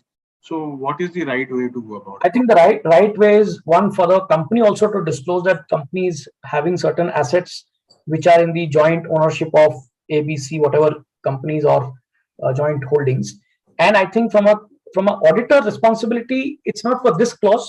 So this clause is only to say whether the returns are matching to the books or not. I don't think you need to say whether joint or not joint. उसका दूसरा clause है where you need to say the PPE are in the name of the company, और उस clause में आपको बताना पड़ेगा that these are assets which are jointly held by ABC.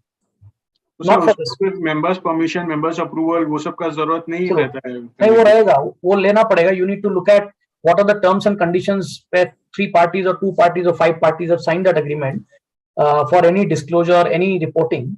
What are your obligations that you need to look at it carefully. I mean, you suo moto cannot do it. And sir, if it is running since companies are 56 and it's just getting renewed every year, it's not in the new act that they have done it. It will still have to be done. It will still have to be done because this is as of the current date. It's not that any property or any loan you have taken in the current year. Right, sir. Yeah. Coming to the next slide, 17. These are with respect to disclosures on trade payables. Again, aging of trade payable is required. Disputed, undisputed is important. What becomes disputed is again a matter of great judgment. The fact that just we saw it from a debtor's lens, from a creditor's lens also, if somebody has not given you a right supply or the right quality of supply and there is a mutual understanding with the vendor that I'm not going to pay you this much or I will not pay the full amount, as long as the facts are agreed with the vendor, I would assume it's not a disputed case. But if the facts are not aligned and there's a dispute going on and vendor is not agreeing, then I would disclose it under the disputed dues. Yeah, and obviously the MSME disclosures was anywhere required. Questions इस यहाँ पे sir बहुत सारे companies में cases है कि dues are lying since follow up years. They are not disputing it, but वो clear नहीं हो रहा है. तो वहाँ पे सर auditor का कोई role आता है कि how do you comment upon कि अगर same due 3 साल से चल रहा है and balances running भी चल रहे हैं लेकिन वो same amount फिर भी outstanding रह जाते हैं. So see, those I think you need to look at from 2-3 lenses. One is whether these are time barred and therefore from a contract act perspective you need to reverse this, or if I mean I'm assuming these are not MSME because MSME though you are obligated to pay even if it is 3 years, 5 years, 7 years. But non-MSME are these vendors with whom you are genuinely doing transaction. Other transactions are there for which there is a payable. All that you need to look at it holistically. If it is more than 3 years, you have a choice of reversing because it's time barred. If it is not 3 years, let's say it's a 2-year, you don't have an obligation to say it is disputed because there's no dispute. It's just that the other party may have not reconciled his books of accounts and all of that. So I would not call it as a disputed in that case. Thank you. Sir यहाँ पर एक challenge आता है MSME का. आज के दिन में बहुत सी कंपनियां, मोस्ट ऑफ द कंपनीज अपने क्रेडिटर्स को लिखती नहीं है चिट्ठी के whether they are registered with MSME और not. They do not have this kind of एक सिस्टम. तो उस केस में एक ऑडिटर की भी काफी रिस्पॉन्सिबिलिटी हो जाती है हाउ टू अंडरस्टैंड कि दीज आर रियली एमएसएमई और नॉट. एंड प्लस ऑडिटर्स जो बहुत बार बैलेंस शीट में नोट दे देते हैं as per the information available to us to the company, these are the MSME, whether that is the correct disclosure. So again, Sanjay, I think you are asking that question. Sanjay, who's asking that question? मैं प्रमोद मुद्दा बोल रहा हूँ. Pramod. So Pramod, there's no right answer for this. The point is, again, it's a very holistic approach one needs to take.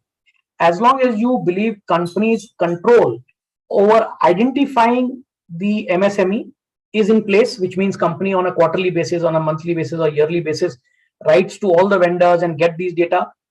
And some parties may respond, some parties may not respond. As long as you believe you've done everything, because many a times I've seen the companies, the way they do it is when they write to these vendors, they write more like a negative assurance that if you don't confirm to me within X number of days that you are MSME, I will assume you are not an MSME. Now, if the vendor genuinely believes that I want to get the benefits of an MSME, then he will certainly respond. If he doesn't respond, your obligation is over that I did not get a response, hence I called it as a non-MSME. Now, if the company has not done all of these procedures from a control perspective also, in my view, as an auditor, you have an obligation to say that company has not identified MSME or have not taken steps to identify the MSME. To that extent, you are not able to assert on the disclosures given by the company. If they have done everything and then you believe this is a fair representation disclosure, I don't think you will be crucified as an auditor. But if you genuinely believe they have not done their homework, then certainly the axe is on us as auditors. Pramodji, does that answer the question?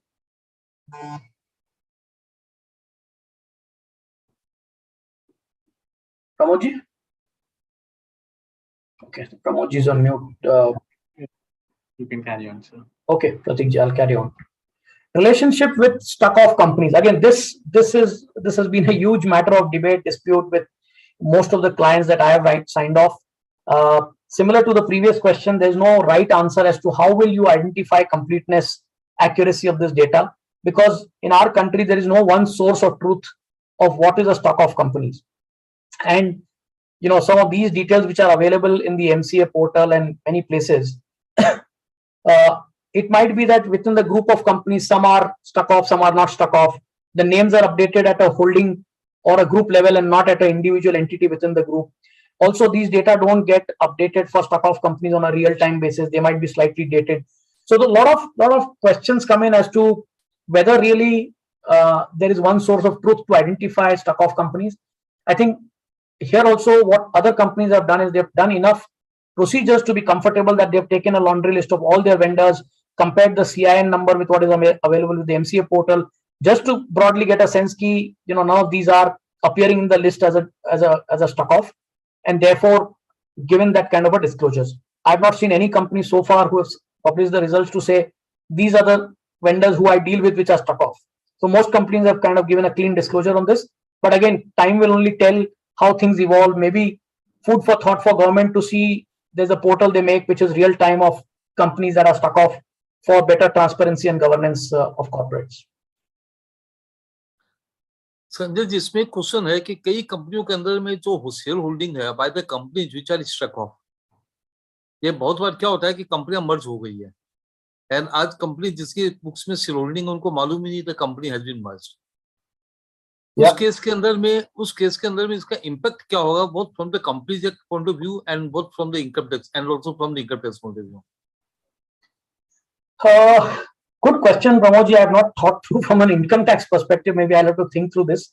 Companies Act, I think if you are not comfortable whether this is a right disclosure and the companies have merged and therefore the holding is with one of the stuck off companies, I think best would be to give that disclosure saying, we believe that this is on account of merger, that the previous transaction was with a company which is now stuck off.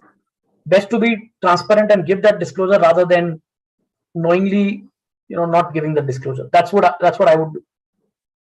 But it's a good question. It's a very good question. क्योंकि इसका impact sir देखिए काफी रहेगा, receivables pebbles हर जगह इसका impact है। Correct. अगर कहीं पर भी कोई डिस्क्लोजर आ जाती है तो अनडाउटेडली इसमें हमारे जो एजिंग एनालिसिस है वहां पर भी डिस्प्यूटेड में भी चीज आ जाती है, because if there is any receivable from the stock of companies, it becomes automatically disputed. By default, it is disputed. No, absolutely. So this has a far-reaching implication. Very, very, very pervasive, if you ask me.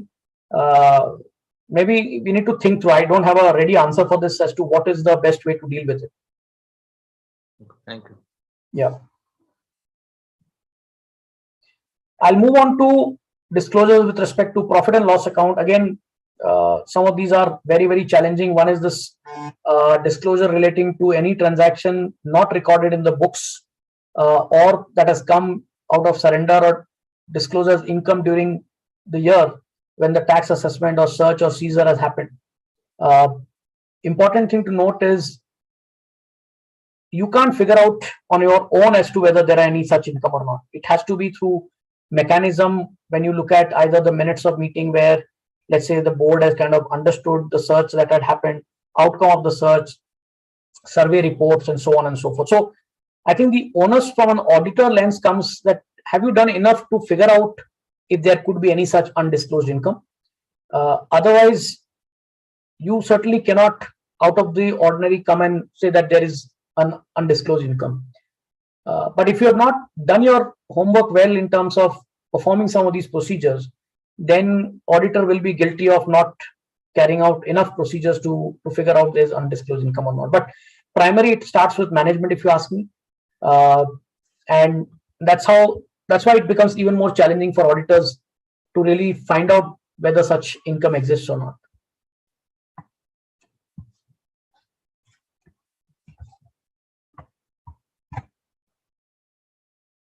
The other disclosure is with respect to cryptocurrencies. Disclosure relating to crypto or virtual currencies traded or invested during the year with a profit and loss on such transaction that you've done needs to be given. We know how the government has been with respect to the whole cryptocurrency environment, trading, and all of that. While tax is being levied on that, this is the additional disclosure that needs to be given. Also, if you have any deposit or advances received from a person for the purpose of trading in crypto, that also needs to be disclosed in the financial statement. There is no obligation from a CARO perspective on this.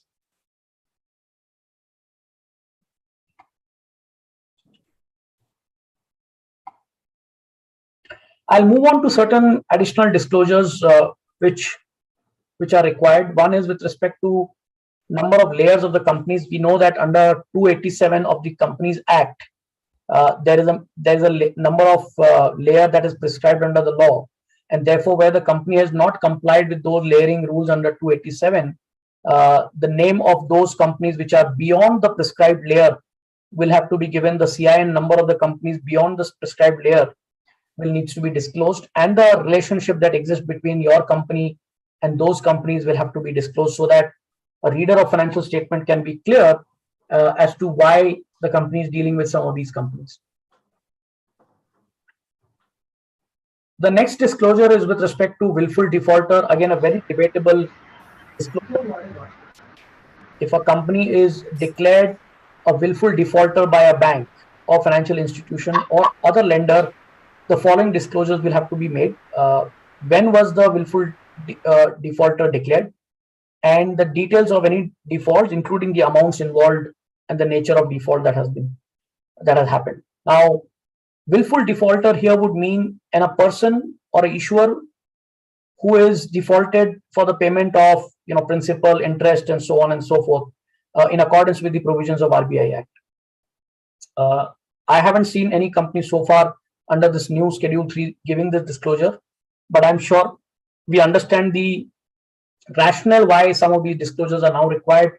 We've seen some companies actually playing around with the monies of banks and have been kind of termed as willful defaulter by RBI. Therefore, now the disclosure will bring in more transparency for a reader to understand if your company is a willful defaulter with any bank or financial institution. In respect of CARO, we need to, as an auditor, opine on whether the company is a willful defaulter or not. Scope of reporting is restricted only to declarations that are relevant to the financial year until the date of the audit and audit report, which means even if something has been declared as a willful defaulter after the balance sheet date, but before you issue the audit report, you need to bring out that fact also, saying while the company is not a willful defaulter for the year, but subsequent to balance sheet date, the company has been called out as a willful defaulter by RBI.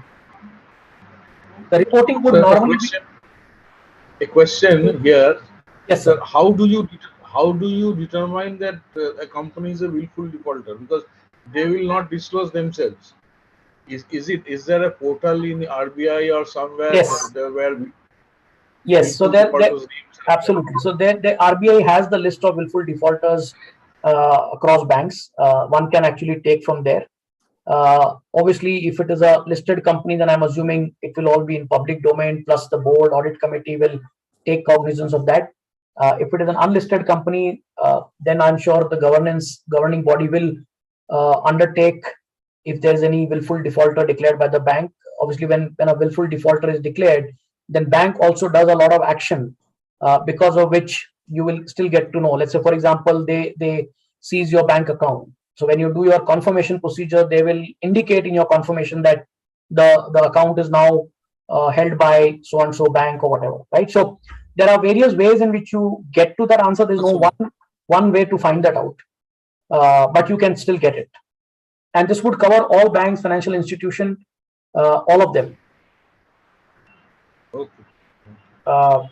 The reporting in respect of other lenders is only respected with respect to the government or government authorities. So if you have taken loan from somebody, individual or some other party, which is not a bank or a financial institution or a government body, then there's no question of willful defaulter because you're not governed by RBI or any other act in that sense. So just be careful in terms of what and when you become a willful defaulter for you to report under 39B. Yes, so for the NBFC companies. Sorry? If we There is a willful default by company in respect of the Yes. companies which is governed by the RBI. Yes. So we have to mention here. Yes, you need to. Thank you, sir. इसमें wilful defaulter का तो मेरे ख्याल से sir Sanjay ji ये भी है कि अगर कोई कंपनी का लोन के अंदर में अगर रिपेमेंट ही नहीं हो रहा है since last 4 years 5 years something like it is totally irregular, उसी वक्त में मेरे ख्याल से ऑडिटर के दिमाग के अंदर में बत्ती जल जानी चाहिए कि whether he is wilful defaulter not. Absolutely. That is the first trigger, if you ask me. That is first trigger वहीं पर हो गया. तो वहीं से उसका इन्वेस्टिगेशन स्टार्ट हो जाना चाहिए. एंड इस केस के अंदर में मेरे ख्याल से ऑडिटर को जो है as a duty they should seek the confirmation from the bank directly also whether this has been declared as wilful defaulter not. In fact, Pramod, the right way to do this is when we are doing our audit and circulating bank confirmation, we should include this as a specific confirmation. Like we ask for whether there any hypothecation on the balance, वैसा लिखते हैं, उसमें ये भी लिखना चाहिए. You know, from RBI. Irrespective whether the account is regular or not. Absolutely, we should still get it. Get it. Yeah. Good point. Okay, I'll move on to the next one.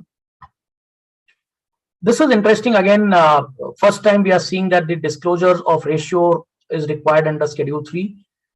Certain set of ratios were given earlier, if you remember, in the tax audit report in 3CD, but now larger extent of disclosures have come in the Schedule 3 also. The reason why this has been introduced is primarily one can get a lot of sense by reading these ratios on the financial health of the companies, regularity of, whether there are debt services that are getting honored on a timely basis or not. Going concern is another area that you can trigger once you look at these ratios, and then you get far better view of comparability with companies.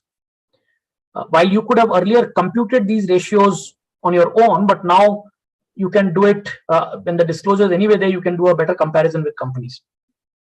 And if the variances between the ratios are more than 25% between the 2 years, one needs to give a reasoning as to why it has changed by more than 25%. CARO also you need to comment on clause number 19. All of that ratios and what are the methods of computation should be consistent from period to period. So that's how it is. Sir इसमें question हमारा यहाँ पर है कि just like inventory turnover ratio, trade receivable turnover ratio, अब हम जब balance sheet के अंदर देखते हैं, बैलेंस शीट के अंदर में there is the revenue from operations and again turnover के अंदर में हम क्या क्या चीज लेंगे, खाली सेल्स लेंगे, सेल्स है, कमीशन है, that multiple kind of income होती है. So now how the turnover will be determined? See, again, there's no right answer because these terms are not really defined in any law, right? The way we have been doing even in tax audit, if you remember, sir, that in 3CD we used to say gross profit, net profit ratio is revenue plus other income on total we take, because in the denominator of profit, you include revenue from operation and other income both, because PAT is including everything. So if your numerator is both, then your denominator also should be both. So as long as you give the facts that my gross profit includes this, my inventory includes this, or my total turnover includes revenue from operation and other income, I think it should be okay. Not giving the fact and discretely adding it may not be right. So as long as you give the disclosure, okay. Sorry, that's what I'm saying. As long as you give the disclosure and the facts as to how you have computed that. Because if you see the bullet, I have mentioned items to be included in the numerator and denominator to be given. So if you are adding in your denominator or numerator items, then you please disclose that.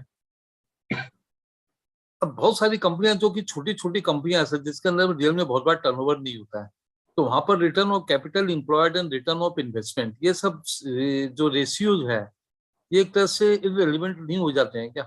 Irrelevant हो जाएगा, but you need to give the fact that since the company doesn't have revenue currently, it's a startup, whatever, the disclosure with respect to return on capital employed has not been. And यहाँ पर change in ratio by more than 25% as compared to the previous year. बहुत सी जगह होती है जहाँ पर more than 25% हो जाता है. जैसे ट्रेड रिसीवेबल टर्नओवर रेशियो के अंदर में हो सकता है 25%, कोई बड़ी बात नहीं ईयर टू ईयर बेसिस के ऊपर में. तो इसके अंदर में जो एक्सपेंशन देना है तो बड़ा थोड़ा सा ओनरस है. onerous नहीं हो जाए. Onerous है, but इसमें see, I think practice will again evolve on this. But what I have seen is companies make it a very generic disclosure. Let's take your example where trade receivable variance is more than 25% year on year. The company would typically say that because my credit period cycle has increased in the current year, therefore my debtors ratio has kind of increased by more than 25%, or my mix of debtors has changed from non-government to government customer, right? Because typically government customers, you have a longer duration of collection. So some of those qualitative factors you need to call out in your disclosure. And इस ratio को sir हमें इस साल first second में current data and previous से दोनों का देना पड़ेगा. दोनों देना पड़ेगा. दोनों का देना पड़ेगा तभी तो रेशियो का वो. Correct. नहीं, और if you look at the preface of Schedule 3, that very clearly says that these news changes have to be for both the years. Yep. Okay, I'll move on to the next one. The next one is with respect to compliance on approved scheme of amalgamation. Again, where any scheme of arrangement has been approved by the competent authorities under section 230 to 237, the company will have to give the disclosure with respect to the scheme of those arrangements, which previously also company used to give, and the fact that these have been accounted for in the books in accordance with the scheme, even if that is in deviation from the accounting standard, and explain that fact. Now, earlier, auditors used to give that in the audit report, because under auditing standard, auditors had an obligation to say whether these are in deviation from the accounting standard, because one of the assertions that auditor has to give in the audit report is whether the numbers and the financial disclosures are in accordance with the accounting standards or not.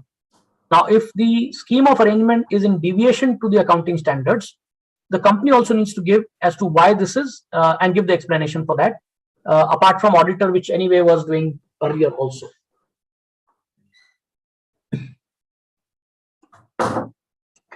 The next disclosure is with respect to registrar of charges or satisfaction with ROC, where any charges or satisfaction are yet to be registered with the ROC beyond the stipulated period under the law. That reasoning has to be given as to why these charges are not yet registered with the ROC. We spoke about rounding off, I think, in Mayur's session, so I'm not going to touch upon on that again. I will touch upon now certain practical application issues. Sorry, any more questions before I move on to the next? Last option.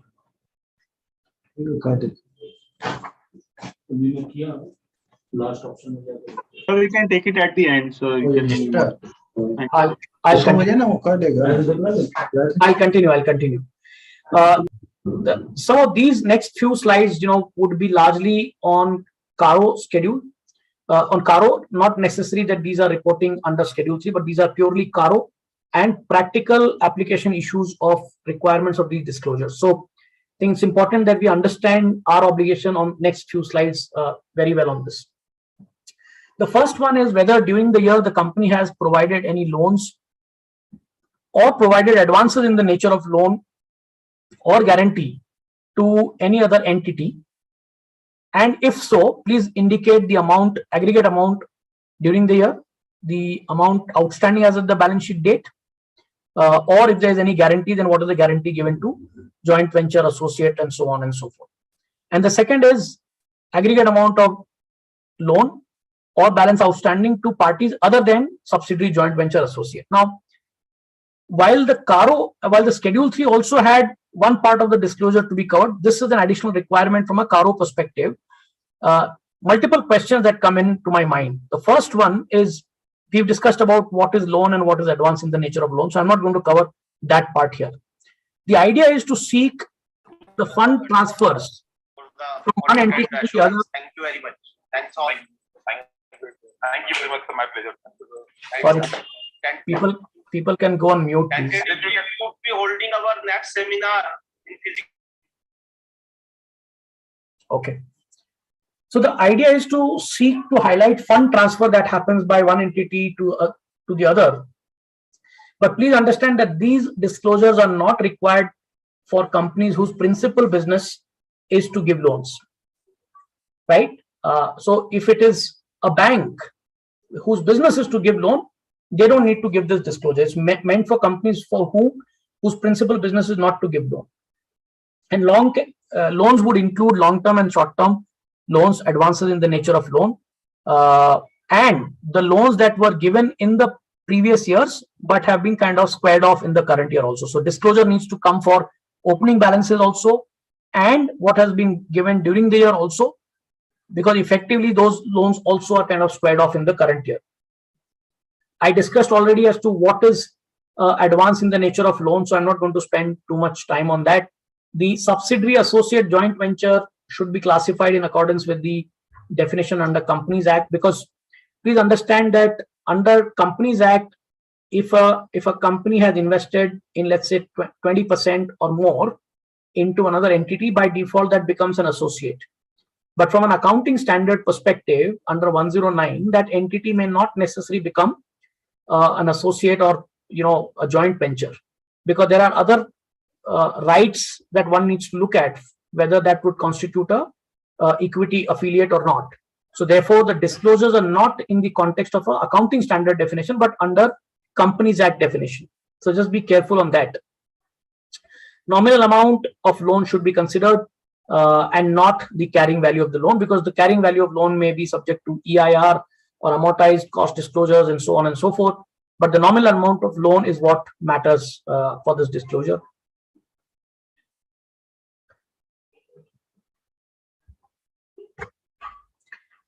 Now, see the difference between CARO 16 and CARO 20. Under CARO 16, the requirement was whether the terms and conditions of the grant of such loans are not prejudicial to the interest of the company. Here it is slightly extended, and it's not in only loans, but under CARO 2020, it is whether investments made, guarantees provided, securities given, and all such loans and advances in the nature of loan and guarantees are not prejudicial to the interest of the company. So CARO 2020 has broadened the coverage of this disclosure and compliance. So it is not restricting only to loan, but much wider ambit. Now the point is, one needs to evaluate what are the terms and conditions and the reporting in respect of all the resources or the loans and advances that the company has given. You can't simply just look at everything sitting on your asset side and say these are the loans and advances which needs to be reported under 2020, because all of them may not meet the definition of advances in the nature of loan. We spoke about that earlier in the session. All the companies are covered under this reporting. Now, please understand, including those whose principal business is to do the act specified. Now, from a CARO perspective, you need to do that.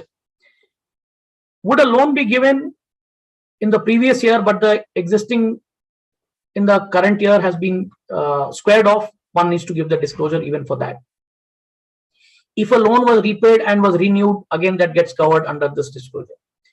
Evidence to demonstrate whether loans investments are prejudicial to the interest. There is no one size fits for all. So for example, if your company puts in an equity money into a subsidiary which is a loss-making company or a loss-making subsidiary, you cannot simply say that just because I put in a money in a loss-making subsidiary that my loan or my investment is prejudicial to the interest of the company. Prejudicial to the interest of the company is a very, very judgmental matter and should not be just looked at on the face of the transaction, but the underlying crux of the transaction needs to be evaluated. Because even though you would have infused equity into a loss-making subsidiary, there could be strategic reasons why you've done that. So it may still not be prejudicial to the interest of the company. Loans provided to employees at a concessional rate as per company's policy.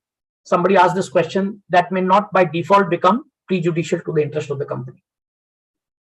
Because if you are giving, let's say, loan to all employees as a policy at 6%, then that may not necessarily always become prejudicial to the interest of the company. Compliance with respect to 185, 186 is important for you to conclude whether these are prejudicial to the interest of the company or not.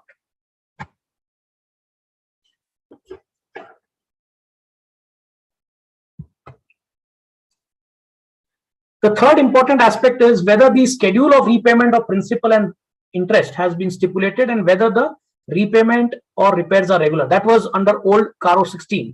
Under CARO 2020, in respect of loans and advances in the nature of loan. So again, because the definition is beyond loan, it is also including advances in the nature of loan. One needs to say whether there is a principal repayment and interest repayment stipulated? And if it is, then whether the company is overdue in terms of those principal and interest, and state the total amount overdue, which is more than 90 days, and what are the steps company has taken to ensure the recovery of the principal and interest. This disclosure was there even under CARO 2016, but now it is also including the advances in the nature of loan. Now the point here to ponder is all loans and advances in the nature of loan gets covered, including the opening balances. The term regular means principal and interest both should normally be received whenever they are due. So if it is a slight delay, let's say 5 days delay ke baad mein you get the money, I don't think you need to be worried about it because it is still regular. But if the due date is already overdue and you have not received, then there's a reporting requirement that gets triggered under this clause. In terms of company has taken reasonable step, I think you need to look at whether the company has a process of circulating confirmation, sending reminders. Is there a solicitor or an advocate's notice that is being given for recovery of the amount? All that steps have been taken. Only then one can say the company has taken all the reasonable steps before one could say whether these are prejudicial or whether these are regular in repayment or not.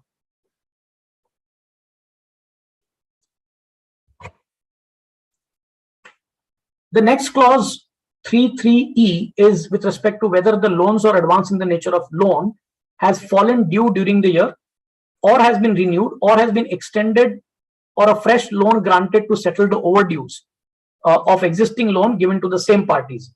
And if so, please specify the aggregate amount of such renewed loan settled by fresh loan. Now, too much complications from a disclosure perspective, but I'm sure one can understand the core of why this is required.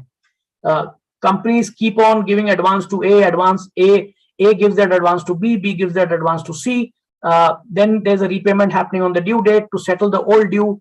You kind of squared off, but immediately after you square off, you kind of give another advance, so on and so forth. There's some sort of an evergreening that has been happening in many companies. To surface that out, this disclosure becomes even more important. And therefore, this disclosure from a CARO perspective, the auditor has to say whether there are any such observations that they have seen based on their audit procedures and the transaction the company has entered into. Again, very onerous from an auditor's lens, because it's not natural for auditors to always link the transaction and say this is in lieu of this loan, this new loan has been given, and so on and so forth. So the point I'm trying to say is that one needs to do a lot of investigation, a lot of procedures to even figure out whether there's a reporting requirement to be triggered under this. So what needs to be considered? One needs to consider the substantive changes in the terms and conditions for the benefit of the borrower. Why that borrower is kind of taking that loan, right?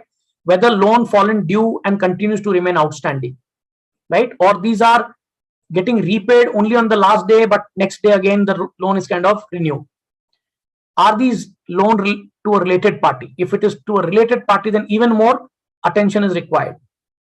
Loan utilization certificate may not be the only source that can give you a comfort that these are not evergreening.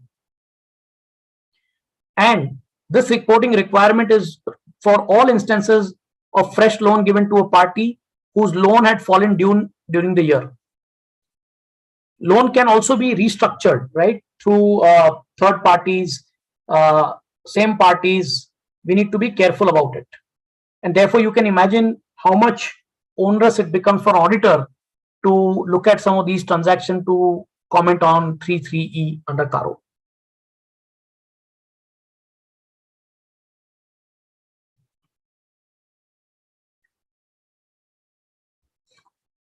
The next disclosure is with respect to short-term funds used for long-term purposes. Sorry, any questions anybody has until this slide?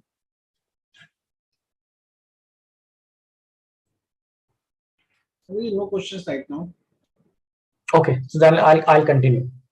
Whether funds raised on short-term basis have been utilized for long-term purposes. If yes, then we need to give the amount and the nature of the loan that has been there or the funds have been raised. The objective is primarily to assess the financial health of the company. Other implications could be whether This triggers a going concern disclosure. The current maturity of long-term loans which are included within current liabilities will be treated as a long-term sources of funds. So if you remember, earlier also many years back under CARO reporting, we used to give whether short-term funds have been utilized for long-term purposes or not. This disclosure went away for a few years and now it has come back under 3(9)(d). So therefore, one needs to really look at overall cash flow, whether the funds for short-term have been utilized for long-term purposes or not. Typically, a current ratio of anything which is lower than 1 would indicate that short-term funds have been used for long-term purposes. So therefore, one needs to look at the overall picture of all the sources and application of funds to comment on this particular clause on CARO.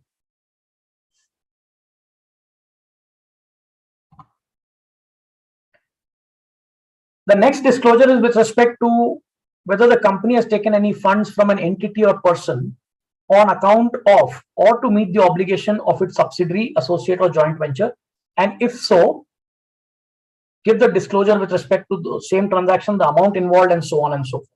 Now, important is many a times company A will take funds because company B, which is a subsidiary or a joint venture or an associate, doesn't have the financial health good enough for them to go and take the money from the bank.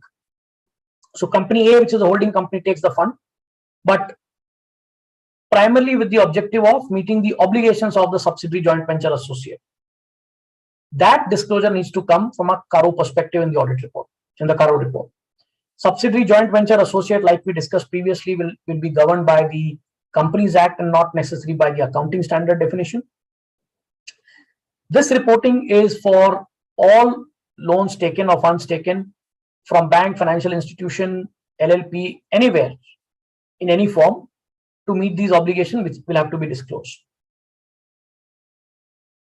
And these sources can be both long-term and short-term sources of funds, not just only a long-term sources of funds. Secondly, if the loan or the funds have been taken in the previous year but repaid in the current year and or outstanding as of the balance sheet date, both needs to be reported under this clause. Please understand, these are not necessary only to repay the loans of the subsidiary. If you have taken a loan to meet any obligation of the subsidiary and you have passed on that funds to that subsidiary, that disclosure needs to be made. So for example, if the subsidiary has obligation of not just for their own loan, but other obligations also, that disclosure also needs to be given, and one should not look at from a narrow lens of a loan in that books. To comment on this clause, the auditor has to look at the overall financial position and not just correlation between one inflow and one outflow, because money, as we know, is fungible. And if the company has generated enough positive cash flows out of its own proceeds, then one would tend to indicate that the funds that you have taken is not necessarily used for the obligation of the subsidiary, but it is generated from its own sources also, and therefore you don't need to comment under this clause.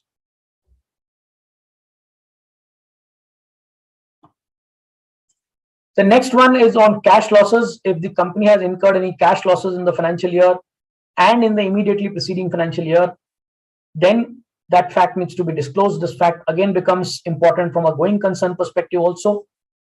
Cash losses is not defined under the Act.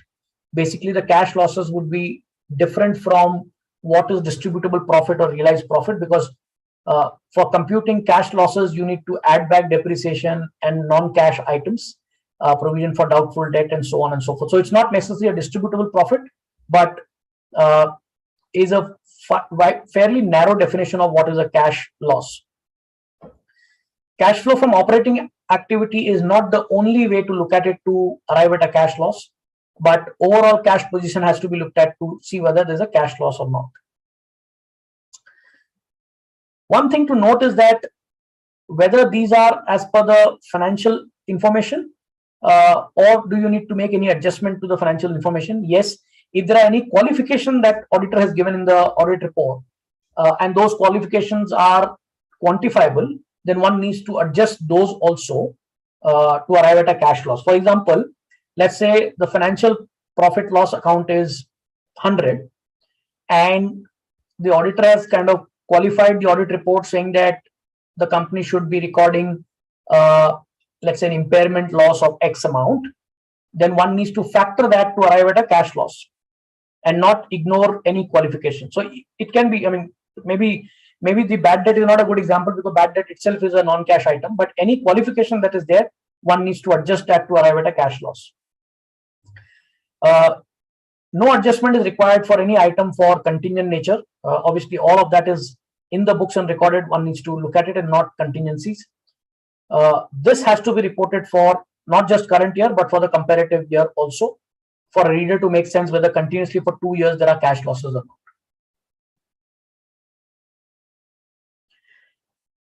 On the basis of the financial ratios, aging and expected dates of realization of financial asset and financial payment, the auditor has to confirm whether the company will be able to repay its liabilities within the 1 year period from the balance sheet date. Now again, in some form, this is indicating the going concern. The clause's reporting requirement is primarily to assess whether the company has enough runway for 1 year to meet its obligation. Auditor has to also comment considering the material uncertainty or key audit matter on going concern.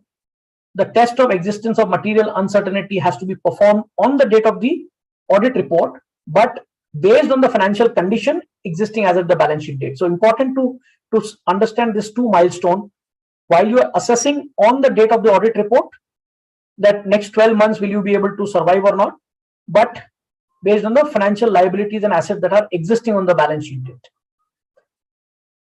Auditor has to give negative assurance with suitable disclaimer even if no material uncertainty exists. So even if no material uncertainty exists, one needs to still comment on the audit report saying there are no indicators of the fact that the company will not be able to pay the liabilities. That fact has to be brought out in your audit report. Can reliance be placed on a support letter from the parent? Probably one of the indicator, but not the sole proof or sole evidence to report on this clause. The next one, again, slight tweak in terms of what the old requirement was versus the new requirement.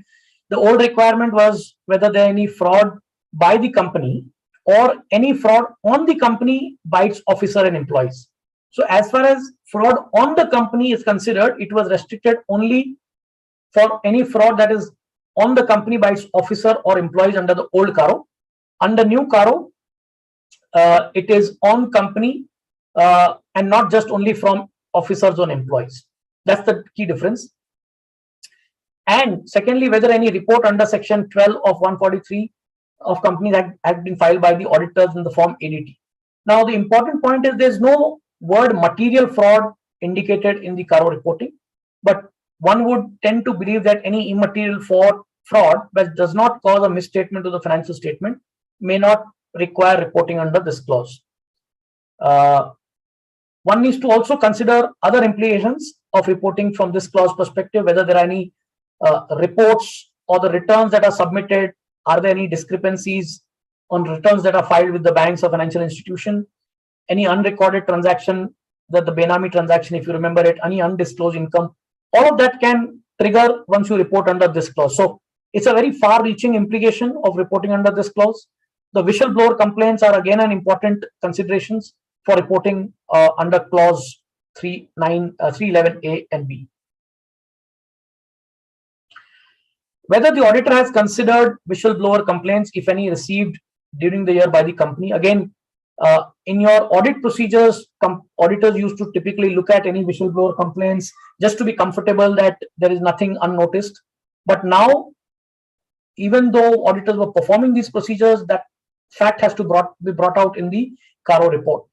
So basically, the auditor has to verify the mechanism by which company tracks all the whistleblower complaints, right?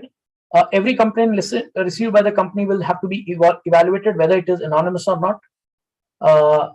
Obviously, the auditor will get comfort by reviewing the board minutes, audit committee minutes, and HR records. We need to evaluate whether these complaints are investigated, received by the company, and appropriate actions are taken by the company on a timely manner. And then how is audit committee or board dealing with some of these whistleblower complaints? This is a chart which I thought will be very useful for one to understand what are the different auditing standards gets triggered when you have any whistleblower assessment that you need to do.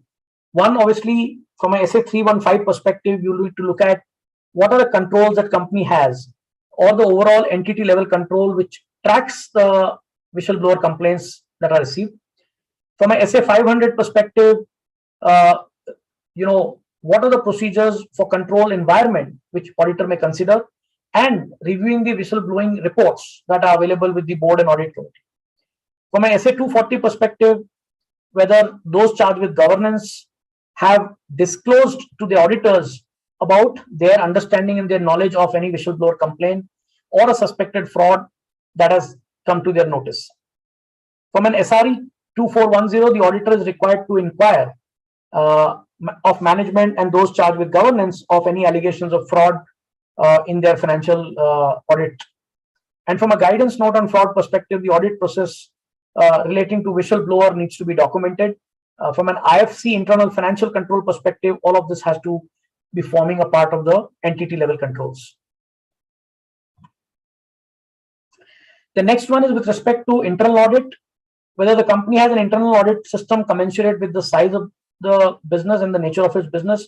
I think every listed company and the company which are having the specified threshold will have to have an internal audit system. Listing status needs to be determined as of the balance sheet date. Whether the internal audit system will be required or not required is a balance sheet date assessment. What is important to consider is the adequacy of the internal audit system based on the various factors, including the qualification of the people who are carrying out the internal audit work, what kind of scope of work the internal audit is carrying out, what kind of oversight the audit committee and those charged with governance have on the internal audit function, what are the locations that are getting covered through internal audit system, how detailed is the internal audit being carried out, and so on and so forth. So a lot of parameters for auditors to assess when they comment on whether it is commensurate with the size and nature of the business or not. The second requirement is for auditors to consider in their nature and size of in their audit findings from the internal auditor or not. Apart from the internal audit, it should also examine whether it is functioning effectively. So it's not just the company having an internal audit function. Is it really functioning? Which means the operating effectiveness of having an internal audit system is there or not, one needs to look at it. If the internal auditors has given observations to management on their findings, whether those are timely responded by the management, appropriate action and follow-up is being done, and so on and so forth. And whether internal audit head reports into the audit committee or is a third-party internal auditor, we need to understand the relationship between the board, audit committee, and the internal audit. Now, from an auditor lens, auditor, when they are forming their audit approach and the strategy for audit, needs to consider the findings that have come in the internal audit reports. So effectively, an internal audit report will give a lot of insights which may require auditor, the statutory auditor, to think through if they need to change their strategy of audit of certain areas. For example, if an internal audit has identified certain control lapses in the spend that company does on advertisement, the spend that company does on promotions and rebates and all of that, that will indicate the auditor needs to change their risk assessment on the statutory audit on those areas. Auditor has to look at all the observations that are there, classify those observations to whether they have a financial statement implication or whether they are mostly operational in nature. By and large, if the observations are largely operational in nature, it would not impact the auditor's opinion, so to say, but certainly it would impact management responsibility from a board report perspective, because if there are any observations, they need to factor it in their board report also. Any observation in the internal audit report could also have a bearing on the internal financial control reporting, the IFC reporting that statutory auditor has to do. And therefore, one cannot have a disconnect between what internal auditor findings are versus what statutory auditor's finding is on the IFC reporting. The next one is whether there have been any qualification or adverse remark by the respective auditors in the company's report of the consolidated financial statement, and if so, we need to indicate the paragraphs of CARO which has been qualified by the other auditor. So basically, the point is when you are issuing a consolidated financial statement audit report, and for those subsidiaries where CARO is applicable, if the other auditor has also given qualification on certain CARO clauses, those para numbers will have to be commented in your audit report also to say these are the clauses of CARO which the other auditor has kind of qualified or made adverse remarks on. The principal auditor has to seek inputs from the component auditor on why those observations have been made, what is the nature of these observations, and whether, irrespective of whether those have implications for your company or not, you still have to believe, you have to comment on it. You cannot apply a materiality of a parent and say because it is not material for parent, I will not call out those clauses of CARO which has been qualified by the other component auditor. You have to exactly copy paste the nature of observation and qualification from CARO. You can't reapply materiality at a parent level. If an auditor of the component auditor has not issued any statutory audit report or a CARO report, then you have to bring out that fact in your audit report, in your CARO, to say the component auditor has not yet issued the report, and therefore we are not able to ascertain any implication or reporting for our purpose in the CFS. Okay, so I'll kind of pause here. I thought we'll spend some time on Q&A. I am done with my slides actually. If people have questions, I'll be more than happy. I can now pull off the slide with your permission. Sir, can I ask a question, sir? Hello? Yes, sir, please. Yes, please. Sir, this is related to cost audit. Actually, as per technical, frequently asked questions, it is being stated that once it is applicable, I mean the cost audit is applicable, then it is applicable for every subsequent years. But as per the Companies Act, it needs to be, the threshold criteria needs to be met in the preceding financial year. So, which view do you support, sir? Like it should be applicable in all the subsequent years, or only when the threshold criteria is met in the preceding financial year? For cost audit purpose? Yes, sir. So as far as my understanding, and I have not researched on this, as far as the applicability of cost audit is considered, I think it is applicable. Once it is applicable, you have to continue, apply and put your cost records in place. As far as reporting in CARO is considered, you look at it from the perspective of the, when the reporting requirement triggers. So if let's say you are out of reporting responsibility in CARO in year 3, for that year, you don't have to comment. But both of these are requirements under different law, right? One is the reporting from a CARO perspective, one is the reporting for applicability of cost records. So yes, sir. Sorry to intervene, sir. I am asking about the applicability of cost audit, sir, not the cost records. So, like as per the Companies Act, it is applicable only when the threshold criteria is met in the preceding financial year. But when I have asked the technical cell of the Cost Institute and MCA, they could not provide me the logical, or any reference to the Companies Act, that why it is applicable in all the years. When, like, they are saying once it is applicable in all the years. I think the logic is simple. If you look at even some of the related thing, I will tell you, internal financial control. If a company, so internal financial control is not applicable to all companies. There are threshold basis which IFC becomes applicable, right? But once IFC becomes applicable, if next year you are lower than the threshold, it doesn't mean you are out of IFC.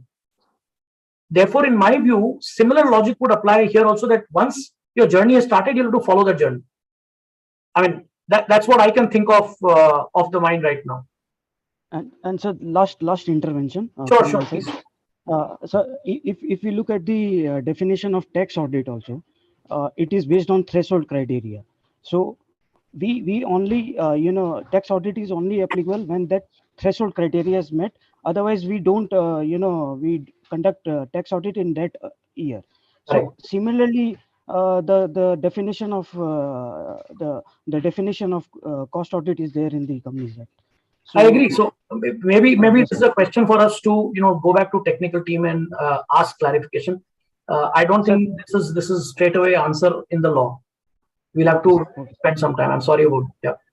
No, thank you, sir. Thank you, sir. Sanjay जी, मेरा एक query था यहाँ पर जी Pramod ji, schedule 3 के perspective में कि to what extent in the balance sheet we should give the notes on the matters, जो कि काफी जो मैटर्स है ऑन द शेड्यूल 3 के अंदर में which is not covered by the notes account, इसका डिस्क्लोजर हमको देना चाहिए.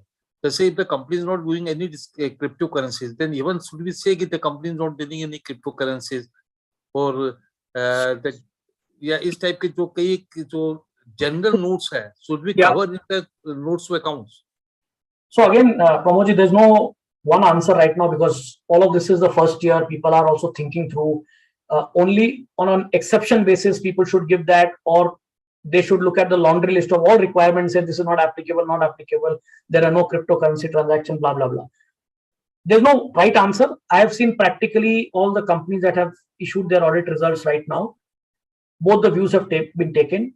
Items like crypto and all, people have not even commented because they don't get into the principal business is not into getting into crypto and all of that.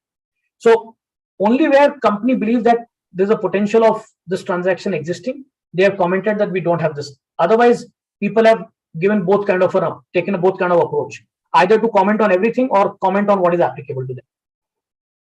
But we'll see. Ek cycle nikalne ke baad, Pramod ji, will see little more consistency of what people are thinking, because it's not always companies thinking also, right? Many a time the auditors also want know, I want this disclosure to be given, even if it is nil. So once both of them actually converge, we will know little more better statistics as to what is people and the industry is thinking on this. Okay. But currently, in the last 2 months, whatever we have released, I have seen a mixed practice. But still, I feel some of the जो requirements है, उसके अंदर में हमें एक general notes दे देना चाहिए. In the one balance sheet which I have signed, मैंने उस टाइप के नोट्स उसमें दे दिए हैं जो कि जनरल टाइप के हैं, whether that is related to the like crypto is a specific type की चीजें हो जाती है, but other क्या ठीक है, ये आप लोग का करना ठीक है, इंडिविजुअल अप्रोच है. दूसरा सर, कारो के अंदर में जो एक है, whether the investments made, securities given is not prejudicial.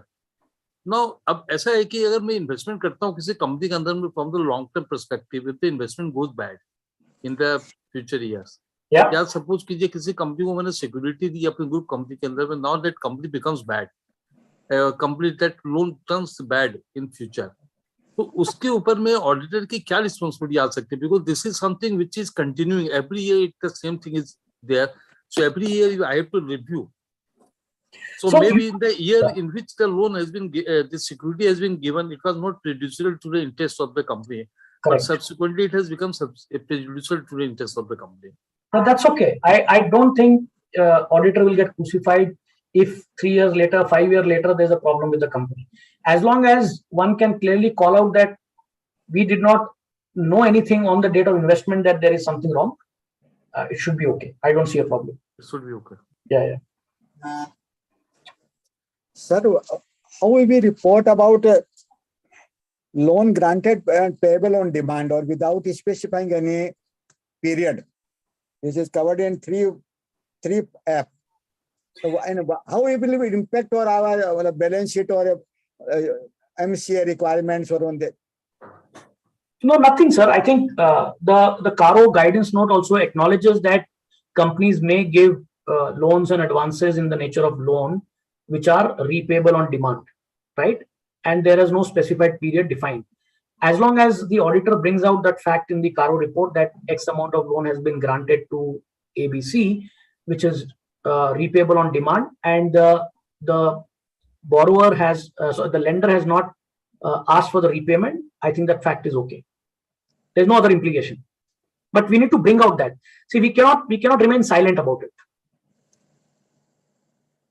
It is better to report like that. No specified period is mentioned. Yes. That is better. Yes. Call out very clearly that so and so loan has been given. The terms of the loan do not specify any repayment period, and the understanding between the parties is that this is repayable on demand. Period. The only thing you need to be wary of, I don't know who's asked that question. One needs to be wary of is from a perspective of financial health of the company. Let's say that loan is a very substantial loan, and the fact that the company, the borrower's ability to repay that loan is impaired, you may have other implications of assessing the impairment of the loan and recoverability of the loan and all that. But CARO reporting should be good enough once you say that these are not having any stipulated repayment terms. Regarding borrowing without any specified period, or so generally in Calcutta, borrowings are lending are without any specified period. Correct. You should mention that fact in your CARO reporting. Thank you.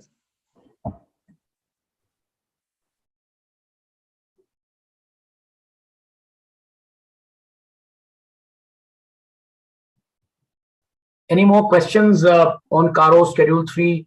I know it's a little bit of a heavy topic covering too many things, but I tried to make it very more practical with live case studies and examples that I have seen practically how listed companies have done. But if there are any more questions, I'll be happy to take.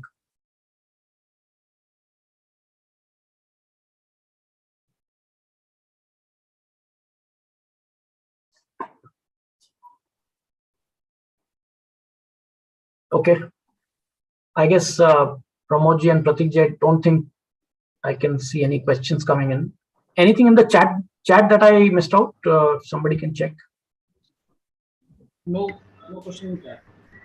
Asset register value, how do you ensure? Sorry? I think there's one question in the YouTube video that we have live. It says by Shreyansh Kothari, reconciliation in bank is to be given on quarterly basis, or do we need to report on quarterly basis in financial statement? No. This is a reconciliation. So the reconciliation is an exercise when you do each time a quarterly reporting to the banks. So if you believe that there are reconciling items between books of accounts and what you filed as a return to the bank, you need to see on a quarterly basis the reconciling items make sense or not. You don't have to show the reconciliation in your financials. That you don't have to do. Sir, I have a question on fixed asset register. Yes, sir. A very old company, suppose having several fixed assets, like one gentleman was mentioning about LIC. So there are title deeds which are written in maybe Parsi language or these. I mean, those languages which we usually cannot read. Yeah. So how do we reconcile with the fixed asset register, because we are not able to decipher what is written in the deed? So this is a good question, but this question is not relevant just for fixed assets, sir. We audit many multinational companies which have subsidiaries, which have operations in countries which are non-English speaking countries, right? So sometimes we need to look at the contracts, agreements which are not in English. We, at least as an auditor, we take help of, let's say translator and all of that to convert that into English and see what does it indicate. Either we take necessary steps to convert that, translate that into English and make out what it is.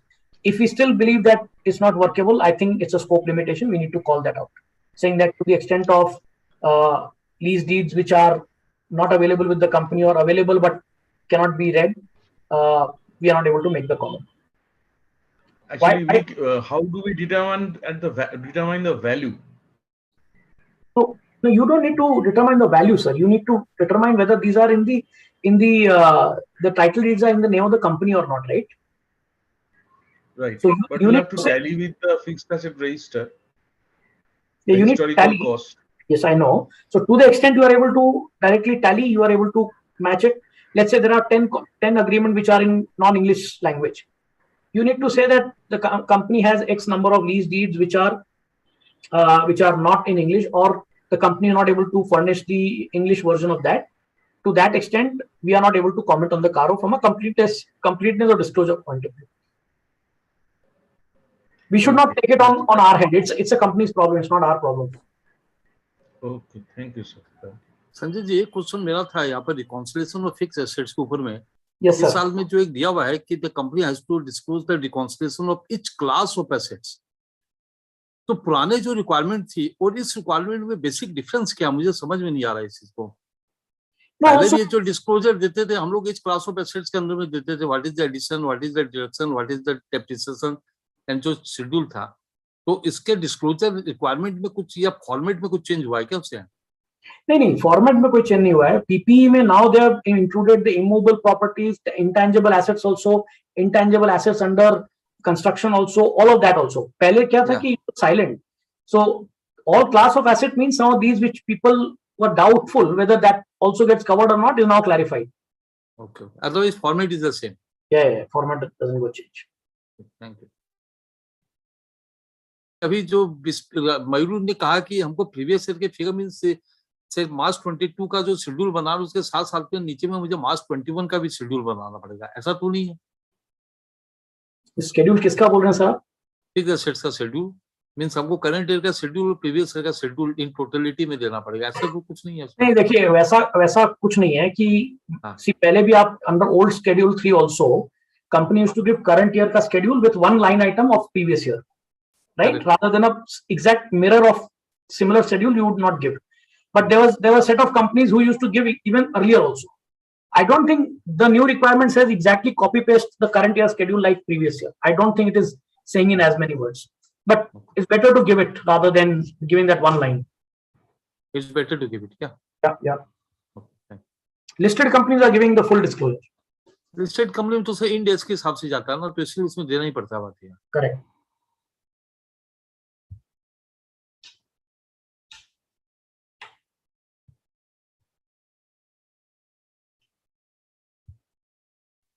I think we have answered most of the question. Very lively session we had. So with no questions in hand, and I guess I'll ask Sanjay Jain ji, our Deputy Treasurer, Joint Treasurer for Central Calcutta, to please offer a hearty vote of thanks to the speaker today. Thank you, Pratik. It is my pleasure to give the vote of thanks on behalf of Central Calcutta on today's hot topic, amendment in Schedule 3 and CARO 2020. I thank you, C.A. Sanjay Sharma ji, on behalf of Central Calcutta for enlightening us on this topic. On behalf of Central Calcutta, we are presenting you digital memento. Kindly accept and close this then. Thank you, Sanjay Sharma ji. Thank you so much. I am truly humbled and honored to receive this, and it's always a pleasure to come and speak with this community, which is very close to my heart, and look forward to many more interactions and sessions in future as well. Thank you so much. Sir, आपका PPT share कीजिएगा ना? I will send it over, Pratik. Thank you so much. Thank you so much, sir. With this, we are